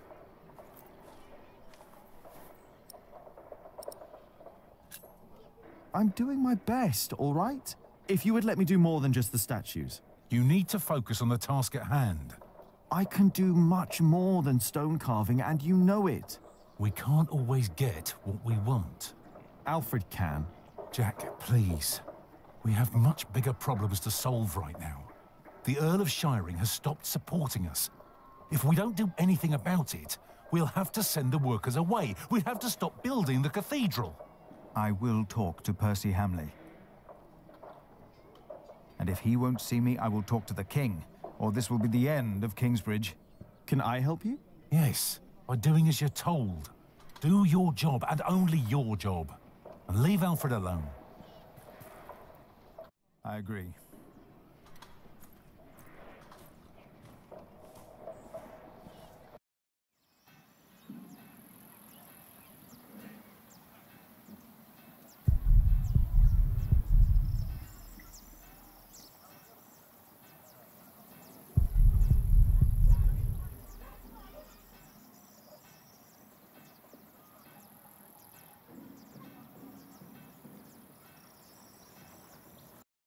Good day, my ladies. If it isn't handsome Jack. Have you come by to help, eh? Not really. Didn't think so. After a day, your hands start bleeding. Piss and salt in the water will do that. Piss? Only way to get the grease and dirt from the wall. We can use a coin, but there's only so much pain you can take. Sooner or later, Aliena will have to look someplace else for fullers. I will find a way to help you with your hands. Well, it's a start. Then maybe you should get back to work as well. I'm just taking a break, all right?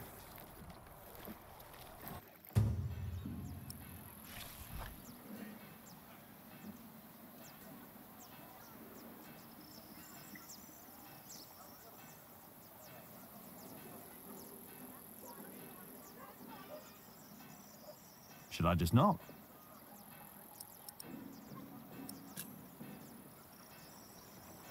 Should I just knock? Here we go. There's no one home.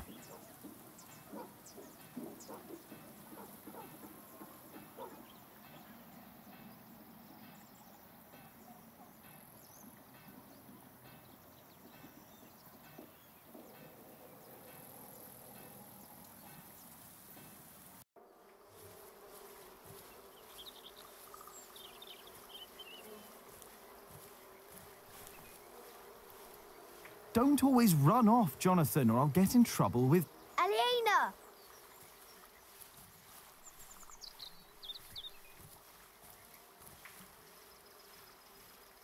Yes? Do you mind if we sit here? Of course not.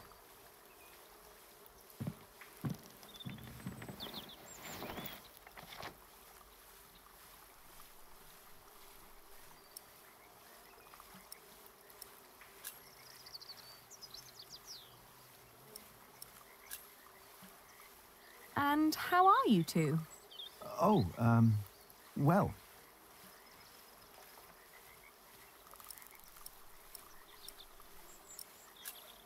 Say, I wanted to talk to you because... Yes, Jack Builder? I like you. You're beautiful. Why, thank you, Jonathan. Well... Well... Well? Jonathan!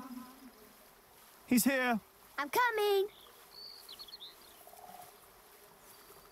Jack loves you. I was just about to ask if you think that Jonathan suspects anything. I swear on this very Bible that I don't know what you're talking about.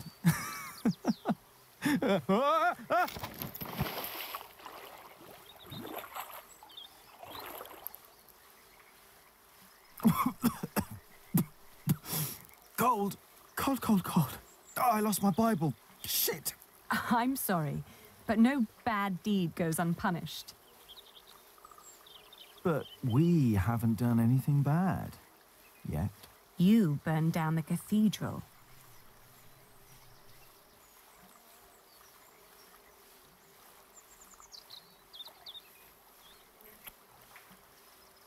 My lady. You dangerous, feral beast from the woods. God hates me for that. He has a strange way of showing it.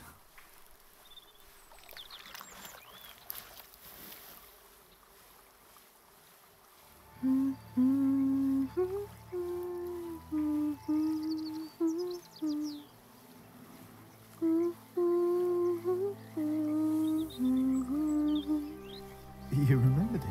You sang it the first time when we sat here together. You were dangling your feet in the brook, lost in thought. Just like today. Why can't it always be like this, Jack? I know what you mean. I hate pretending that I don't love you. Then don't. Jack. I know.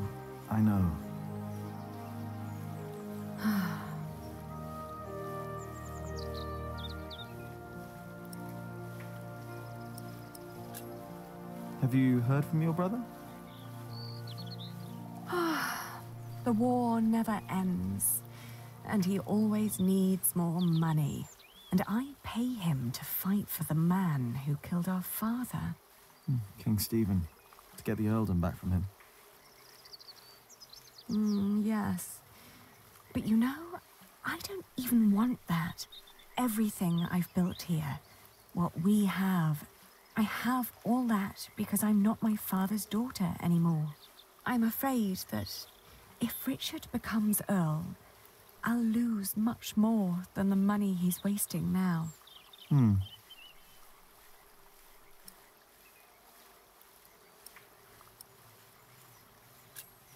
Did you fight with Tom again? Tom always takes Alfred's side. Well, he is Alfred's father. He worries about him. It was the same with Richard. If Tom's worried about Alfred, then why is he always telling me off? Because you are the clever one. He probably worries about Alfred. Hey, it's not my fault that he's a bit slow in the head? Exactly. Tom thinks you should know better. Maybe.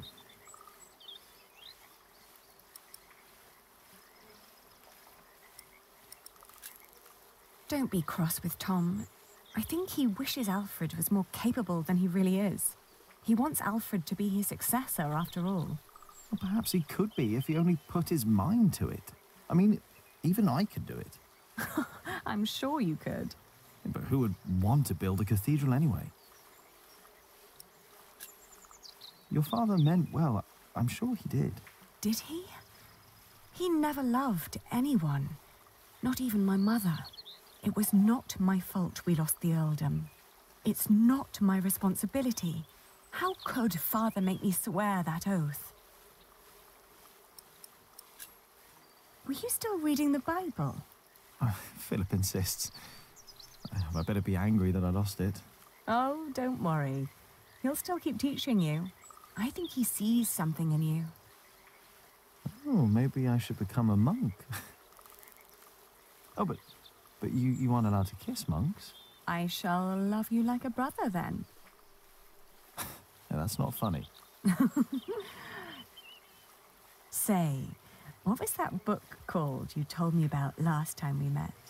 The Amores by Ovid? I've only heard about it. From a travelling scholar. The title sounds promising. Yeah, but maybe it's not as interesting as we think. Let's find out. I'll ask around Kingsbridge and see what I can find. All right.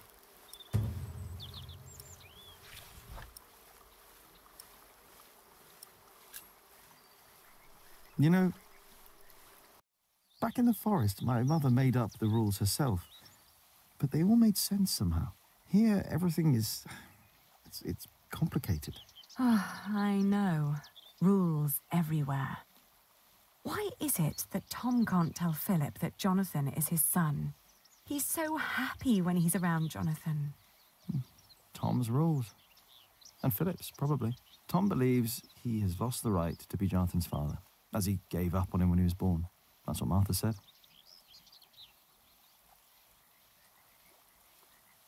And what about us? When will we tell other people about us? I guess when we're ready to play by their rules. Or they by ours. I guess. It's like trading wool. Is it? Trading wool is a bit like what my father did. Talking to people, negotiating, trading. It's fun, actually. Talking to people is fun. You listen to what they have to say, what they have to offer, what they're looking for. Then you come up with an offer where everyone profits, including you. I get it. We'll tell people about us when we come up with an offer that suits them and us. Right.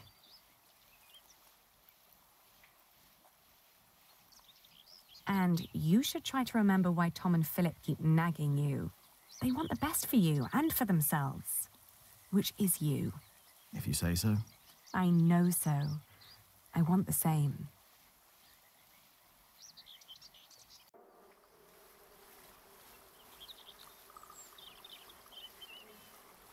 One day we'll tell everyone everything about us, Ali. All of them. Maybe not everything, Jack Builder. Oh.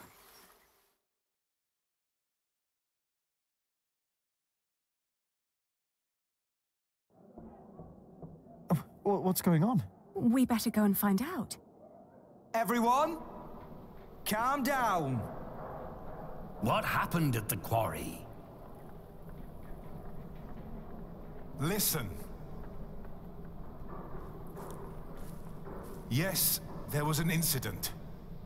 Our friend, Otto Blackface, was hurt at the quarry. What happened? The Earl of Shiring had his men stop us from taking stone from the quarries and timber from the forest. Why? Why would Percy Hamley do that? All we know is what his men told us, that the Earl of Shiring will not support the construction of Kingsbridge Cathedral anymore. What are we gonna do now? I will ride to Shiring myself, and I will talk to Percy Hamley. Oh, that's all good and well. But how are we supposed to continue working without stone and timber? I want to be paid before you run out of money. I need to feed my family. Calm down. You heard the Prior. He will talk to the Earl himself. And I'd planned ahead for a day like this. You will be paid soon. And there will be plenty of work for at least another month. For all of you. I trust I Tom. say we stay. And I trust our Prior. I will prepare everything immediately. I'll be with you in a moment. What if the Earl won't listen to Philip? I need to talk to Philip. See me later at my house, all right? What about the book we wanted to look for? Not now. I think I can help here. I'll find the book. We will sort this out. And now, back to work. This cathedral won't build itself. And you, Jack, watch Jonathan. Oh, what again?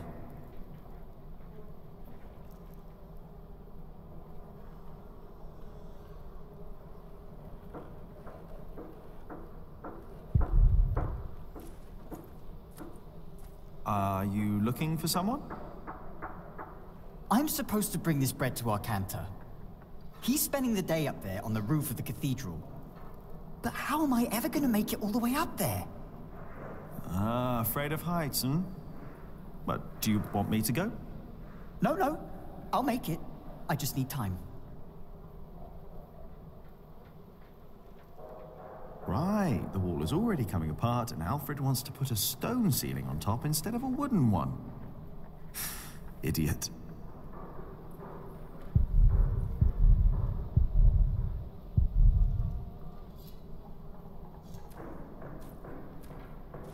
Hey, take back what you said before.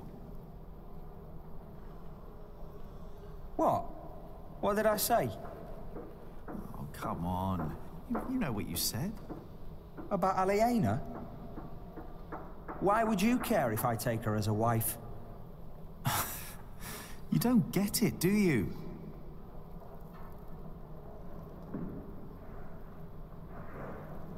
Hey, Alfred. What? Ow! What did you do that for? Jack! This is a church. Oh, now don't go and tell on me. He started it. What do you want from me? Well, I just want you to take back what you said about Aliena. So what if I would marry her? What's it to you? Mind your own business. Look who's talking. Shouldn't you be working? Well, how can I if you keep distracting me?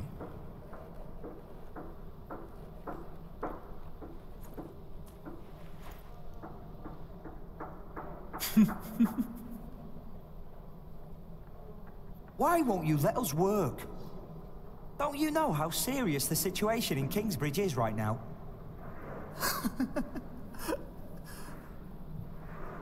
What? What did he write? Alfred can't read. Right, Jonathan, but you can. Well done. Jack, what is wrong with you? You will never be a builder if you go on like that. You will end up hung in shining like your father. I said, what? I'm sorry. I shouldn't have said that. What did you say? I overheard it in the tavern. Someone said your father was a thief, and that he was hanged in Shiring. I'm so sorry. So what? Why would you care? Jack,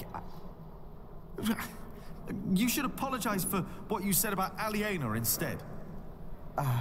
Forget it.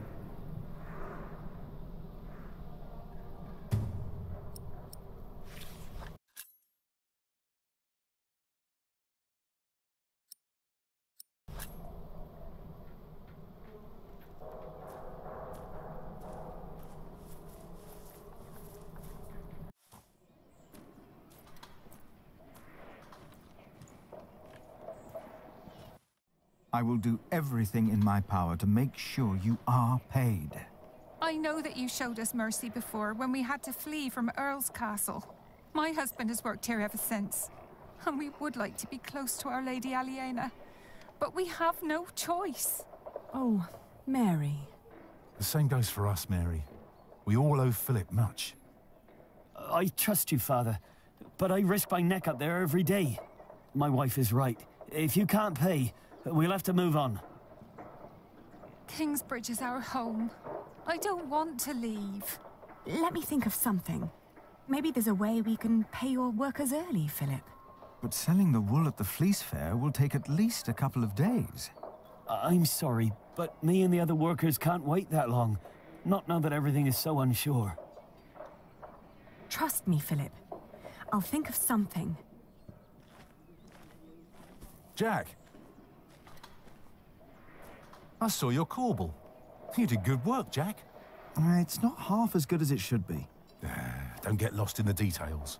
It's my corbel. I want it to be perfect. None of this is ours. Doing the carvings is the only job you didn't give Alfred to screw up. We should be thankful of the work we're allowed to do. And in our work, we must be thorough and steadfast. Thankful for what we are allowed to do. You are the one who wouldn't settle for less than a cathedral. You could have had other work, but no. For months, you remained steadfast, no matter the cost. When are you going to tell Jonathan about what happened in the forest?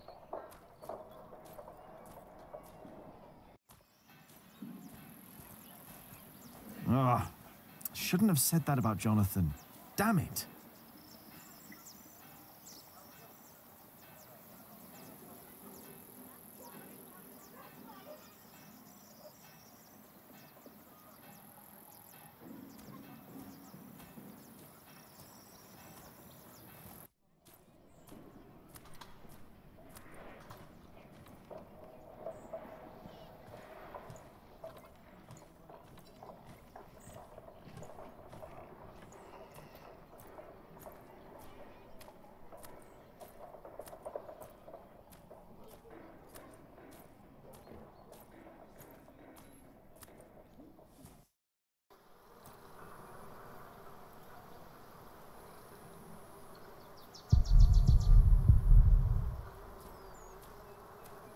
Get up! The mortar won't mix itself. The mortar won't complain if it has to wait until I'm done with me break.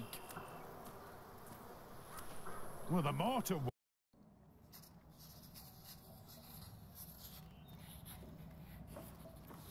You drunk bastard! You pushy fat oaf! Don't be distracted by what is going on outside. No surprise, Regis. Get up! The mortar won't. The two have been quarreling the whole morning. I wonder what their problem is.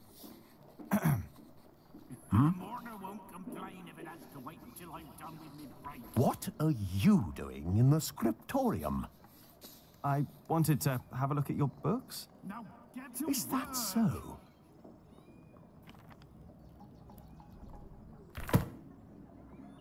Everyone, listen up.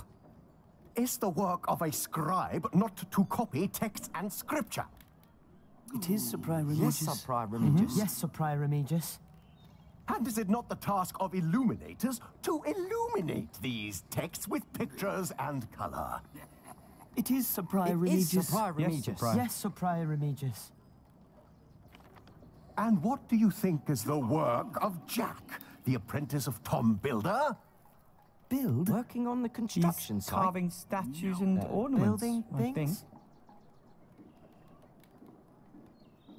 I'm not exactly sure what it is either. But it is not distracting our scribes and illuminators. I do not know what Prior Philip sees in you, Jack.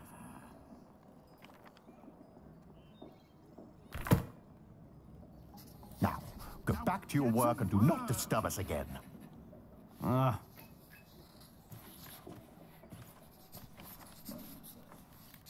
Shut up! You shut up!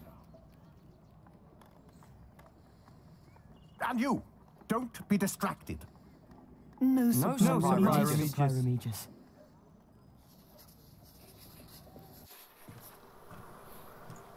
Oh, yes? Did I complain when you disappeared for the better part of the morning? What's the problem? I'm taking me well-deserved break. Well-deserved? You deserve a good kicking, you lazy drunk. Better a drunk than a bearded bastard. Come on then, kick me. Show me what you got. Please, this is leading nowhere. Think for a moment what other people would do. What? Who?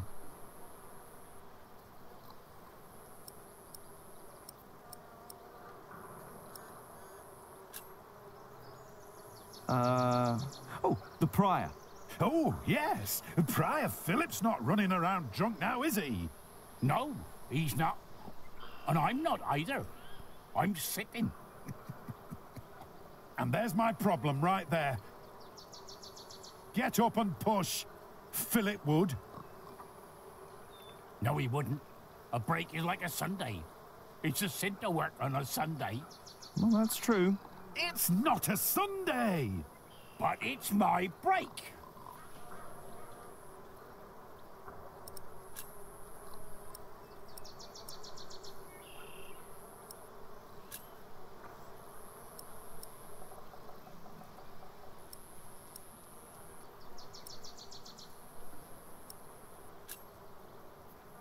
What about King Stephen?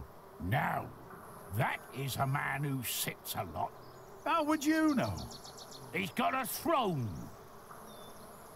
He's the king. Of course he's got a throne. And he's sitting on it. He's got a throne. Of course the man knows how to sit. Oh, like you mean? Yeah, like me on me well-deserved break. Or you on yours when you're sitting on the shitter for half a day. I was not!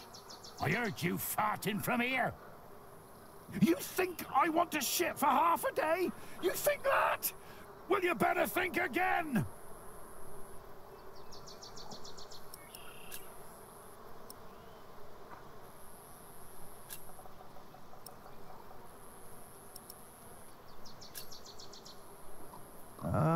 Tom Builder. Now, he's a hard worker, isn't he? True, he's a hard worker, that he is. But also the man knows how to take a break. And he knows when to give others room for a break. This is not your break. You've been taking a shit for half a day and used up yours. Now don't you start and ruin mine too. Oh, wow. Look at them go. When I take a break, you take one too. Has your wife been cooking again, eh? Go! Dare you! Go! Drink yourself to death!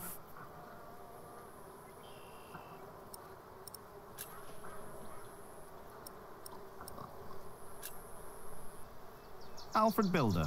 Oh, he's a good example. He's a master builder now. But he likes his beard, doesn't he? Oh, yes, he does.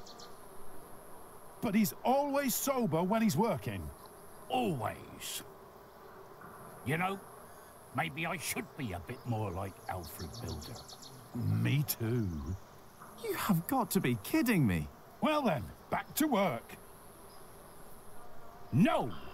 I'm not done with me break yet. Alfred Builder would know when his break is up. Alfred Builder would know when to shut the hell up. I doubt he would.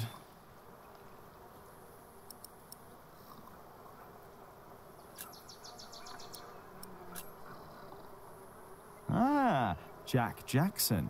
Who's that? Never heard that name. That's me. I thought you were Jack Builder. Well, I don't know what to make of you, to be honest. Shouldn't you be working? You're just running about everywhere. You never get anything done.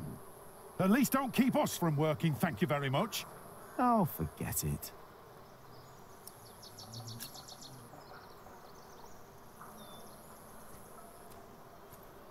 That's none of your business. Now get to work! No. Hello, Cuthbert. I hope you're happy wherever you are. What do you mean, wherever he is? He's lying right there. I made sure his wait for Judgment Day is comfortable. Philip thinks we might go to heaven when we die. No. We lie in wait till Judgment Day. That's why I want someone good to bury me, to make sure I lie well. I hope you will remember your promise that you will bury me. Well, that was a long time ago. My first night in the Priory. I'll bury you, Brother Arnaldus. Don't worry. Thank you. And thank you for looking after Cuthbert.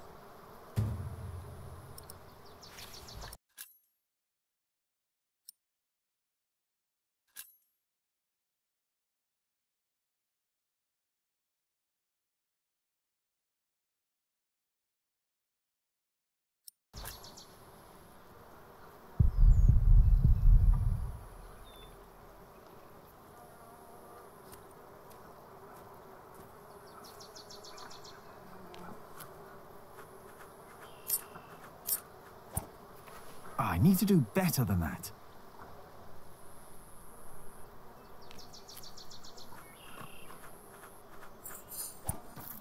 Yes! I bet there are more nests around.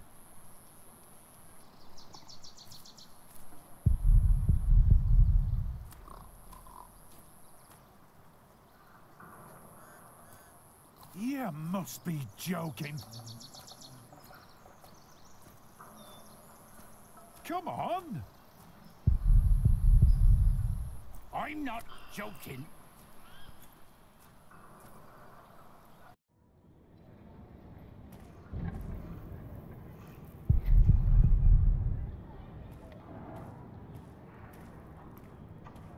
Do you know of Ovid? What is that? Ovid? The author? I don't know of him. Maybe the brothers working in the scriptorium know him. They get to see and read a great many books.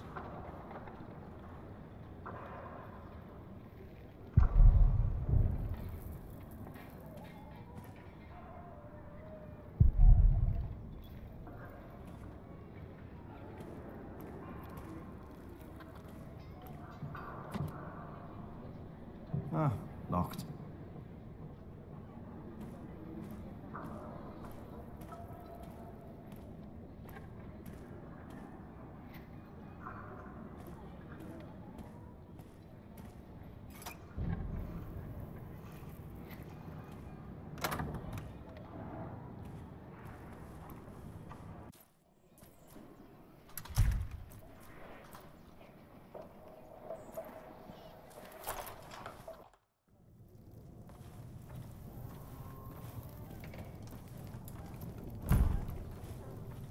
Hello, Milius. Jack, and Jonathan. This is not the best of times. Brother Cuthbert could have been a little more careful in storing the apples down here. I'm sure it's fine, Brother Andrew. I am not so sure. Even the salt is damp. Cuthbert knew what he was doing. What is Brother Andrew up to? We will get a new cellar soon. Andrew is preparing everything. Maybe they should get a new kitchener as well. Why?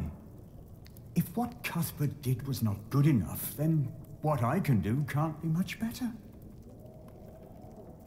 Cuthbert knew so much more than I did. One? I am looking for a book.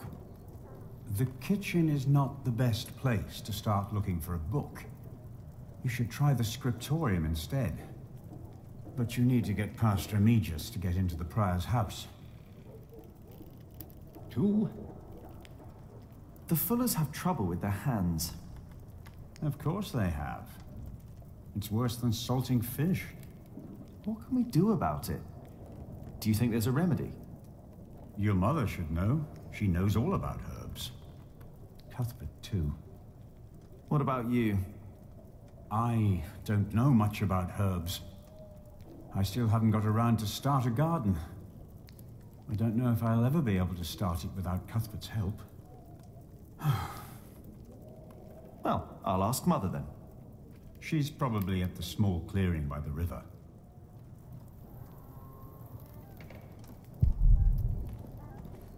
Can I use the mortar? The mortar?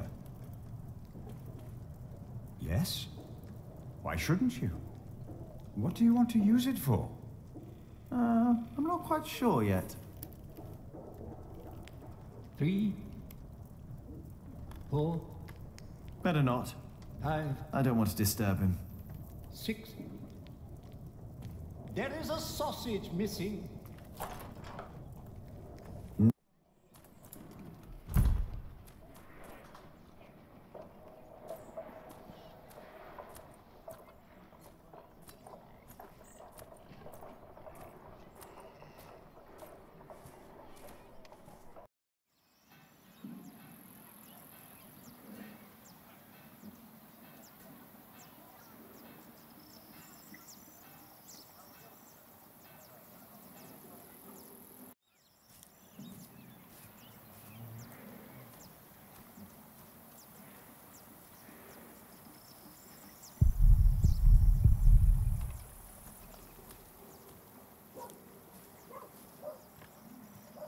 Brother Paul. And that is little Jack. You see, he never paid the bridge toll when he came here. Sometimes you must show clemency and let those in need pass into our town without asking for coin. I'll remember your words, Brother Paul. Better not. One is too old for the book, and the other is too young. Do you know a remedy for rough and dry hands? Your mother would know for sure.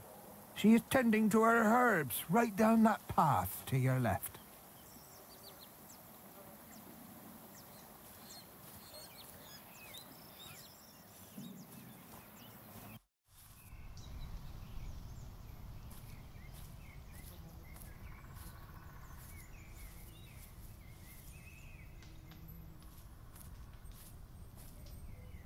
The Fullers down in Kingsbridge are having trouble with their hands. I'm not surprised. I could only do it for a few days, even though Aliena paid well. Here, take this.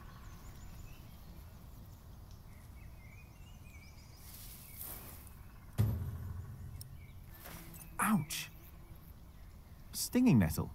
Yes, and you need to crush it with a pestle and mortar, and then make a balm from it. Cuthbert had a mortar, I think. The Fuller's hands will improve for a while. But only for a while.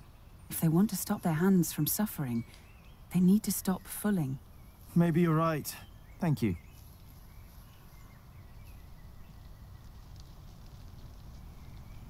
That is something I would rather not discuss with my mother.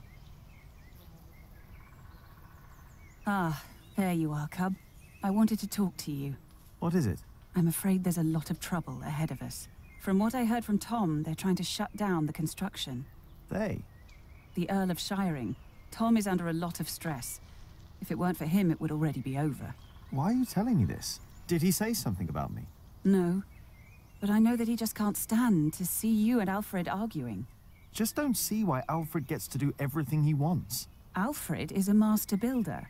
You are an apprentice. There are rules. They may not be my rules, but they are yours, if you want to become a master builder. Maybe. Don't be angry, Cub. I'm not.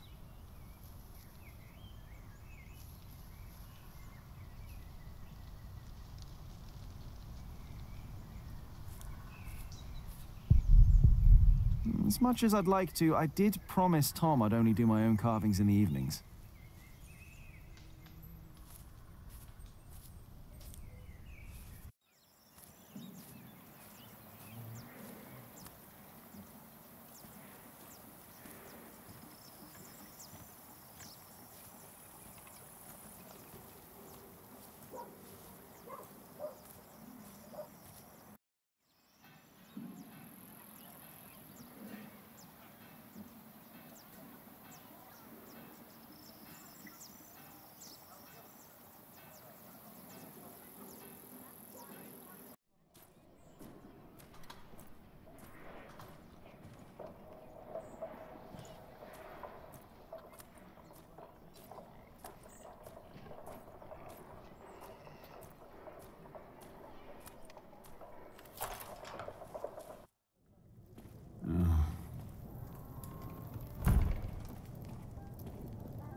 Now, let's see.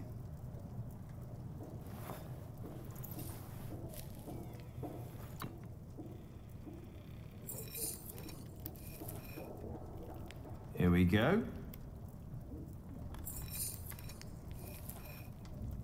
Yes.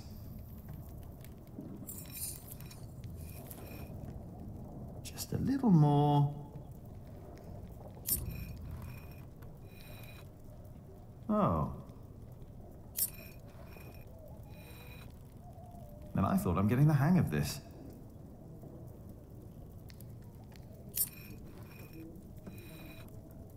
Almost.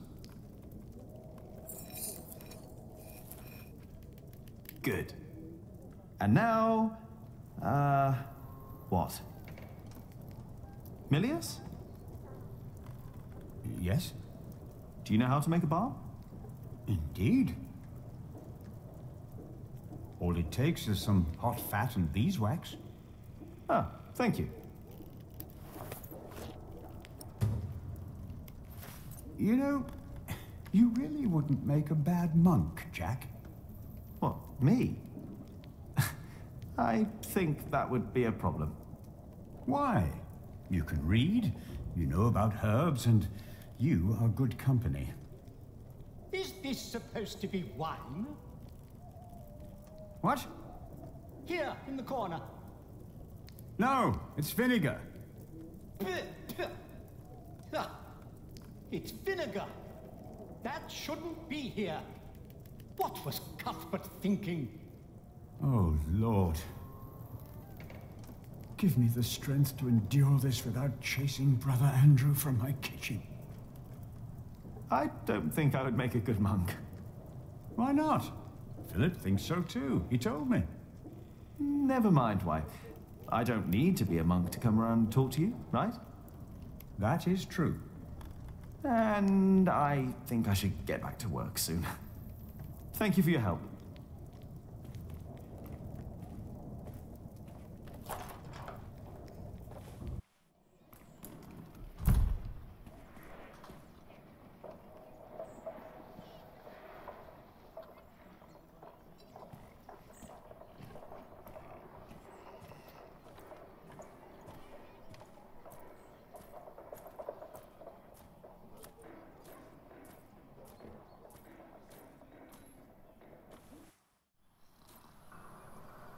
And I'm not coming. I doubt there's a copy of Ovid's work hidden around here. Stop yelling! Nope, no Ovid here. I will not!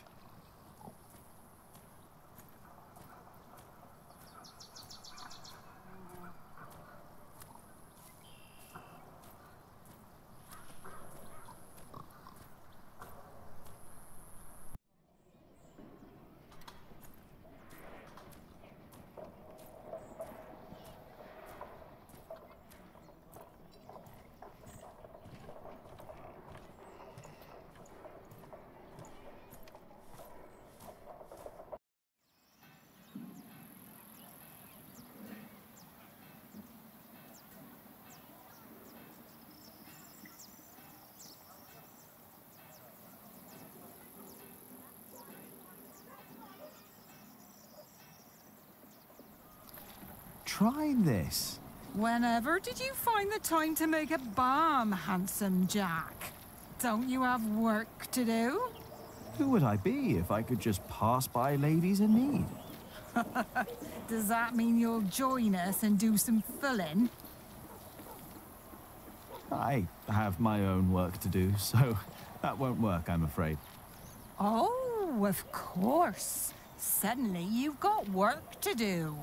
But I dare say, that balm works. My hands feel much better. Thank you. You're welcome, ladies.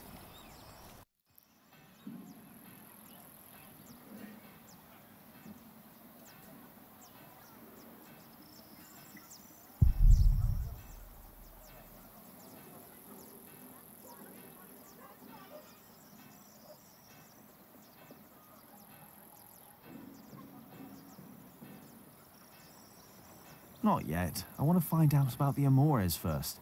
Ali will be pretty impressed if I find that book.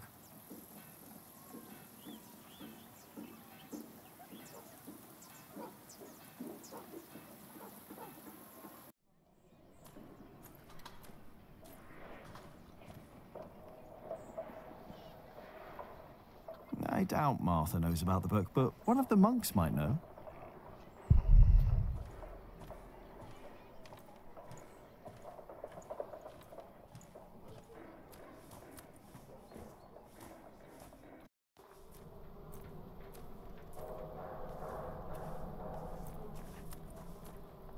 I'm looking for a book, and before you ask, it's not the Bible.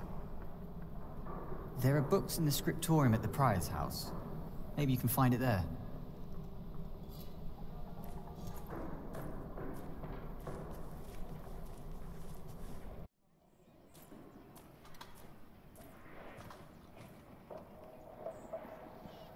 I doubt he would help me.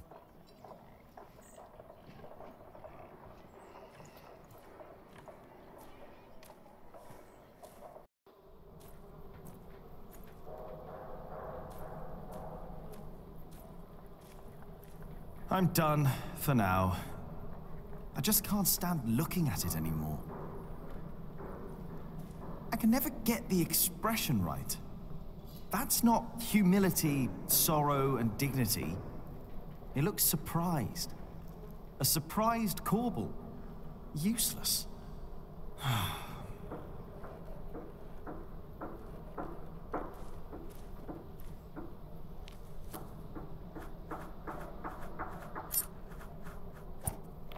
I need to do better than that.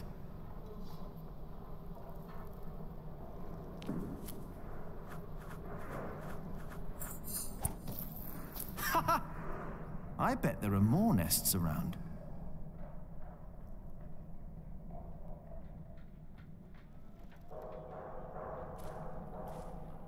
Hey up there! Hey down there!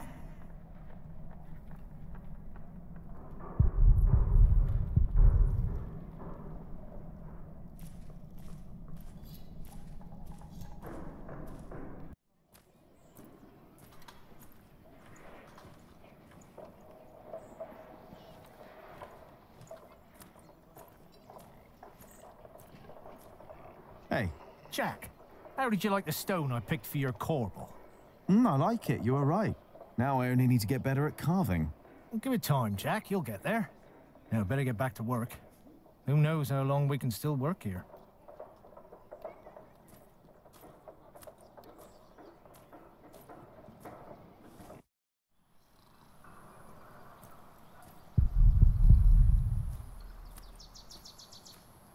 You do know that we might all lose our work? I know. Remigius won't let me talk to the And monks. when I'm out of work, I want at least to be relaxed. And not stressed out. By your I constant doubt that yelling. will reconcile them. If you would do your job, then I wouldn't have Nope, to yell. no of it here. I doubt that will reconcile them. He is much too young for that.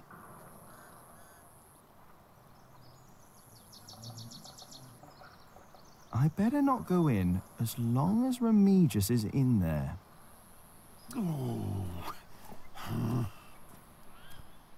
I think I know who might be a shining inspiration for both of you.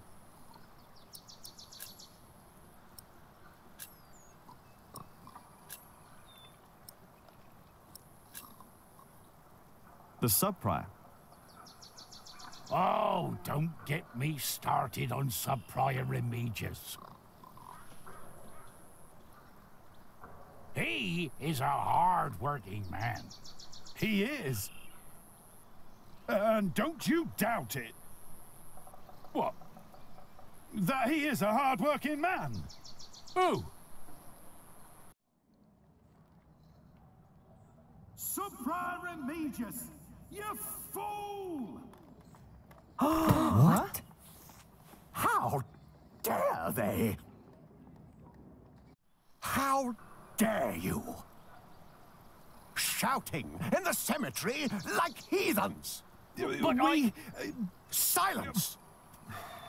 Do you have any idea how hard the work of a sub-prior is? How much devotion and painful work it takes to teach our novices, our monks? And you dare call me a fool? We didn't! Silence, I say! I will think of a way to make you two understand the kind of behavior I expect in this priory. I think they'll be busy for a while. We place our trust in you. We take you in.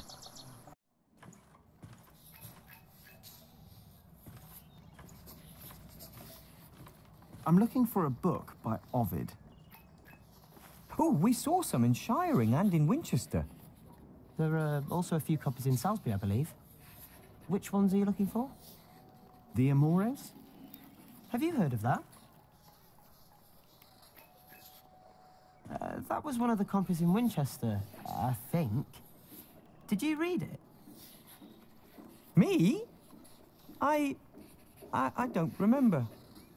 He did. Just a page or two.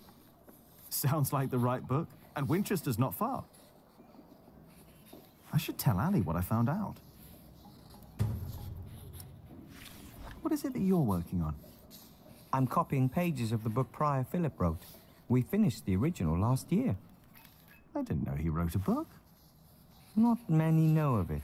The content is... He's critical of the church and bishops. After his experience with Bishop Waleran, he studied about what he calls Judicia Cleri. Judicia Cleri? The judgments of the clergy? Yes. In the past, there were many cruel tests that were made to discover whether a man was guilty or not. The Lord was to judge them. These ordeals were called Judicium Dei, the judgment of God. Some had to hold burning iron in their bare hands. Others were drowned. Some were burned on the pyre. And if they were innocent, God would save them. There would be no martyrs if that were true. Even Adolphus would have been saved. Yes. God works in mysterious ways. The prior wants these horrible ordeals to become a thing of the past, for cruelty only leads to more cruelty. But I heard of miracles. Saints that survived burnings. True. However, Prior Philip believes these were not judgments of God, but judgments of the clergy. Judicia Cleri? Yes! Stories and fake ordeals to redeem friends and allies of the clergy. Fake miracles? By the church? Ooh, that sounds like Philip is asking for trouble. Whoever is accused of fakery and heresy will not be likely to respond well to that. But we believe Philip is right.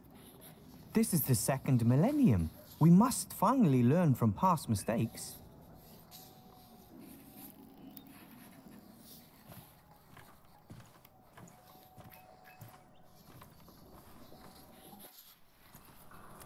And this is how you thank us?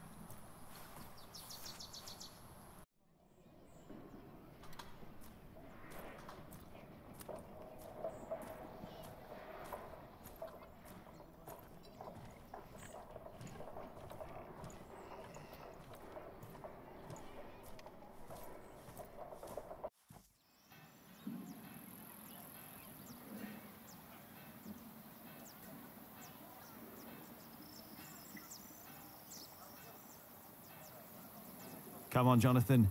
Let's tell Ali what I found out.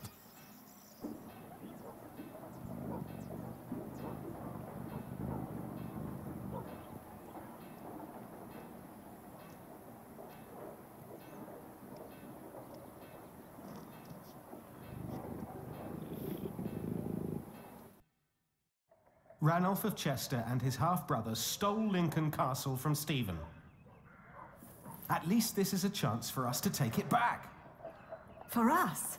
Who is us? The whole of England is strangled by new taxes and torn apart by this senseless quarrelling. Senseless quarrelling? You still think I'm just playing around? No. I put my life at risk, Ali, for you and me. This isn't a game. I know that. Do you? It's an honor to be one of the King's Knights. An honor that costs a lot of money. Oh, now you broke it, Jonathan. There's someone at the door. I'll be right back.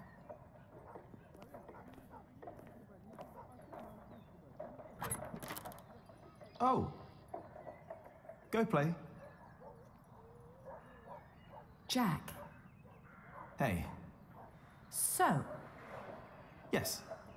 what brings you here?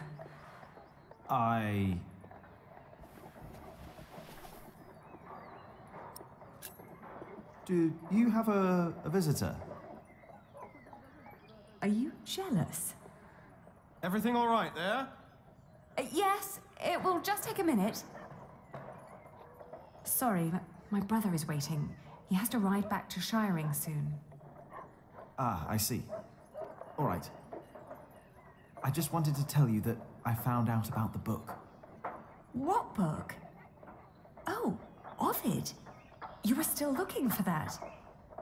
Of course. Why wouldn't I? I don't know. It just feels like there are so many problems right now at the construction site. That reminds me. Could you tell Philip that I've come up with an idea how he can pay the workers? Oh. How? I'll buy up all of his wool and sell it on the fleece fair myself. But I need to go to Shiring first and get the money. All right. I'll tell him. By the way, they have a copy of the Amores in Winchester. Oh? I think I know someone who might be able to get it. But first we need to make sure Philip gets his money and talks to Percy. Who? Percy Hamley, the Earl. Percy Hamley, the fat oaf. Congratulations. Everybody heard you. So what? They're all bastards. I think I should be going. Ah, all right. See you later, Jack? Of course. Bastards. You're gonna have to forget that word really quick, little brother.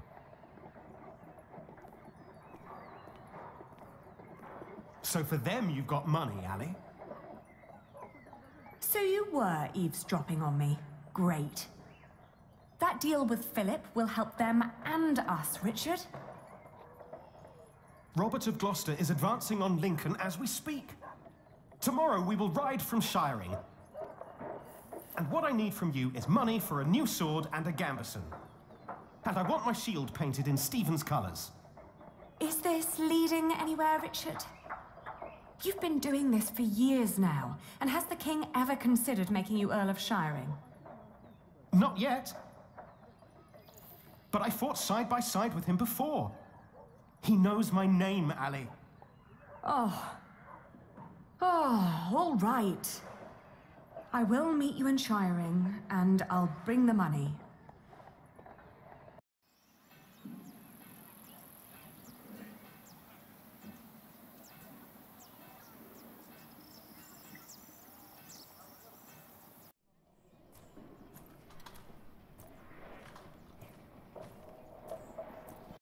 Father Philip.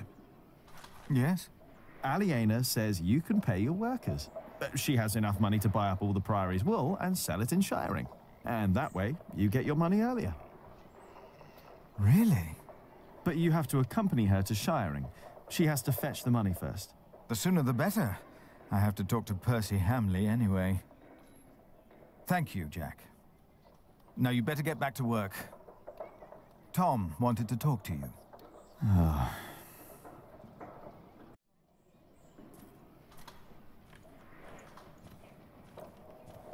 Yeah, if I talk to Tom now, he'll insist I stay at the construction site and work. Am I really done out here?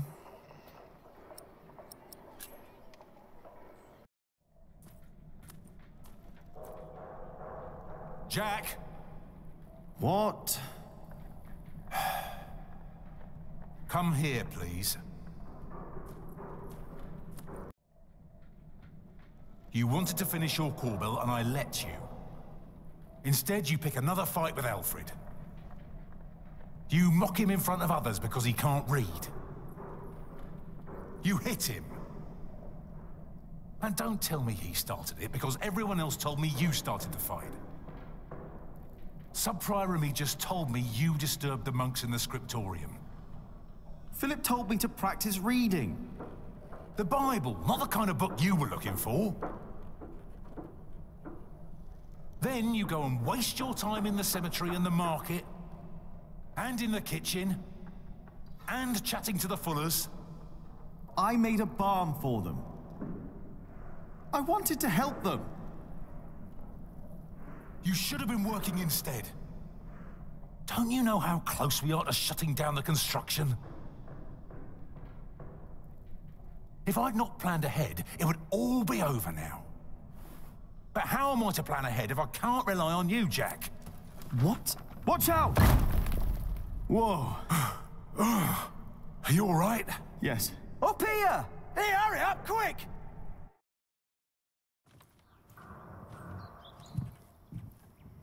What's going on here?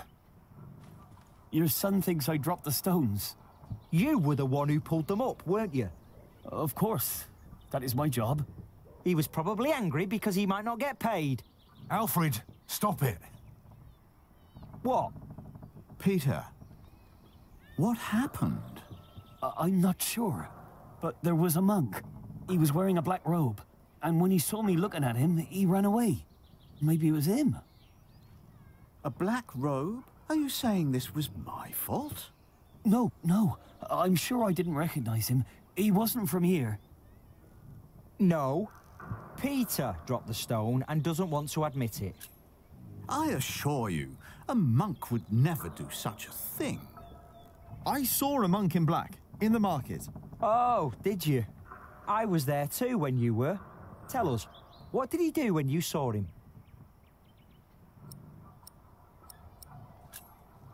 He almost stepped on a few chickens.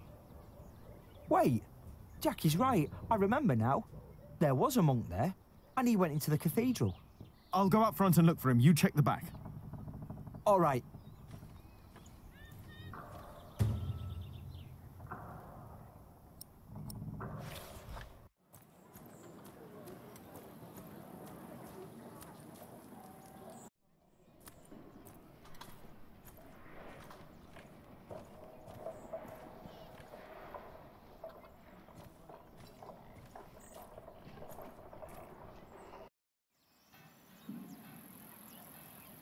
Where did he go?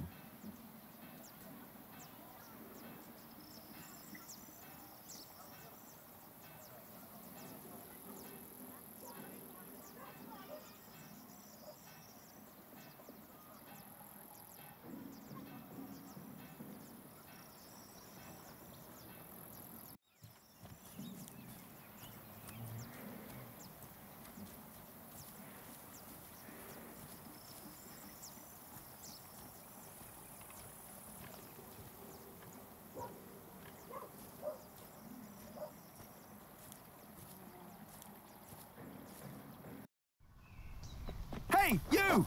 Hey!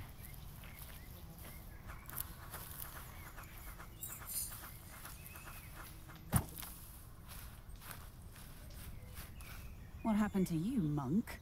Mother! Jack? He's not a monk! He tried to kill me! You did what? Please, I know you. You are with them. Did they send you? Please, let me go! What did they send you for? Tom Builder. I was sent here to kill Tom Builder. Tom? What is going on here? Take heed. I know you. I know your face. Tell them that you succeeded. Tell them that Tom Builder is dead. But... Tell them, or I will find you. Yes. Speak up, or I'll put a curse on you. I will tell them what you ask. Please.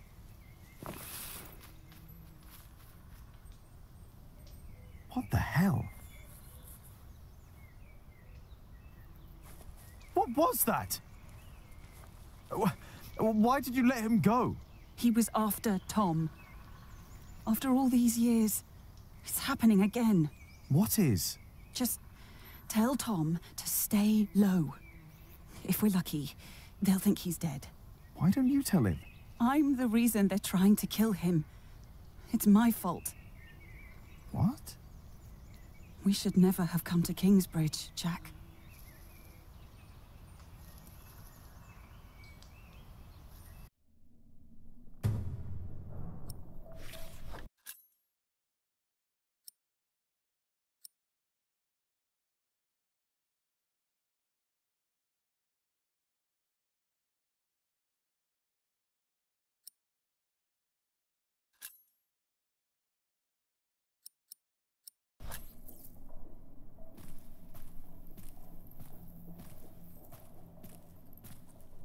Excuse me, Philip?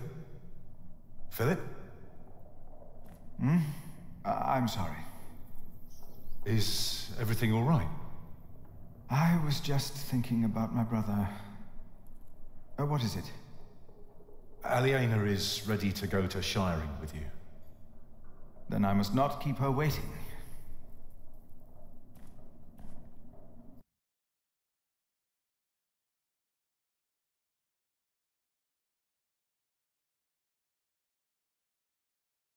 As we rode, Aliena expressed relief that Percy Hamley held court in Shiring Town during the Fleece Fair, and not in her father's castle.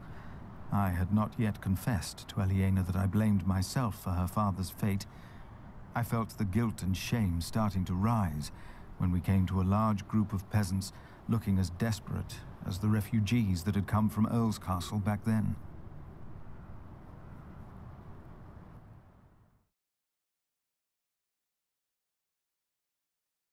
Philip stopped to talk to the peasants, and so did I.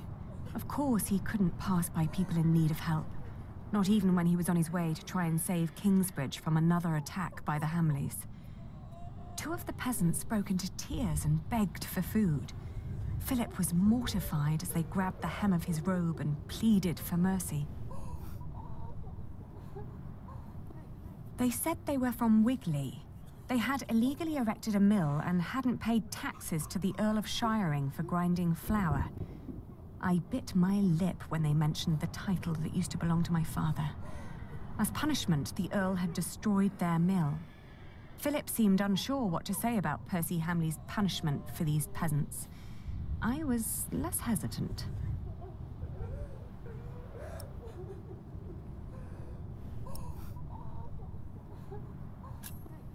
I asked why they'd built an illegal mill. The peasants told us that milling taxes had doubled in their village. The peasants shouted and cried that the Earl had also burnt their fields, destroyed their houses, and taken their livestock from them. A few of them had even been killed. Philip told them to go to Kingsbridge for food. As we rode on, he said nothing. Maybe he had begun to lose hope that he would ever solve his problems with the Earl in Shiring.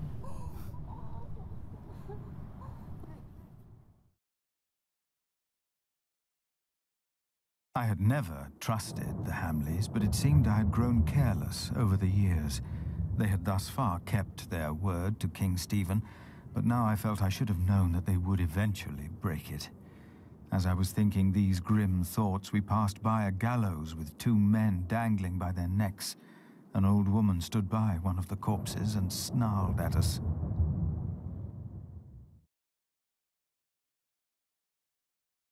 The old woman looked at us like a cornered animal. Philip demanded to know what had happened. She cackled and shook her head. She continued looking through the dead men's clothes. She'd already taken off their shoes and found a couple of coins on one of the corpses. Only now I realized that someone had tied foxtails to the corpses. Their hands had been cut off and their faces were burnt. I asked with a stern voice what had happened to the men. The old woman cackled and said that they had played with fire. When Philip asked that she should, by God, answer my question, she became serious. She told him that these men were poachers caught by the Earl's men hunting in his forests. Philip rode on, and when I caught up with him, I could see that now, more than ever, he was determined to talk to Percy Hamley.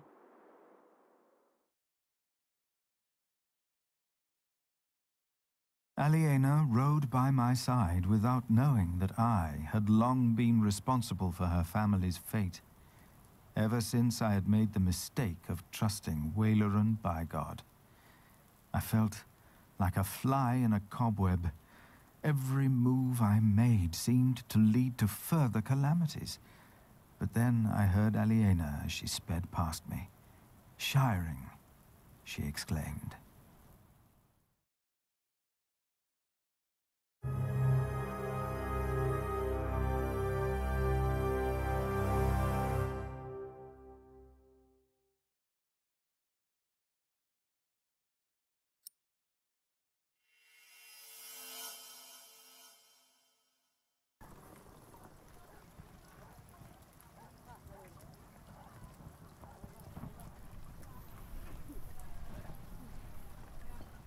This is him.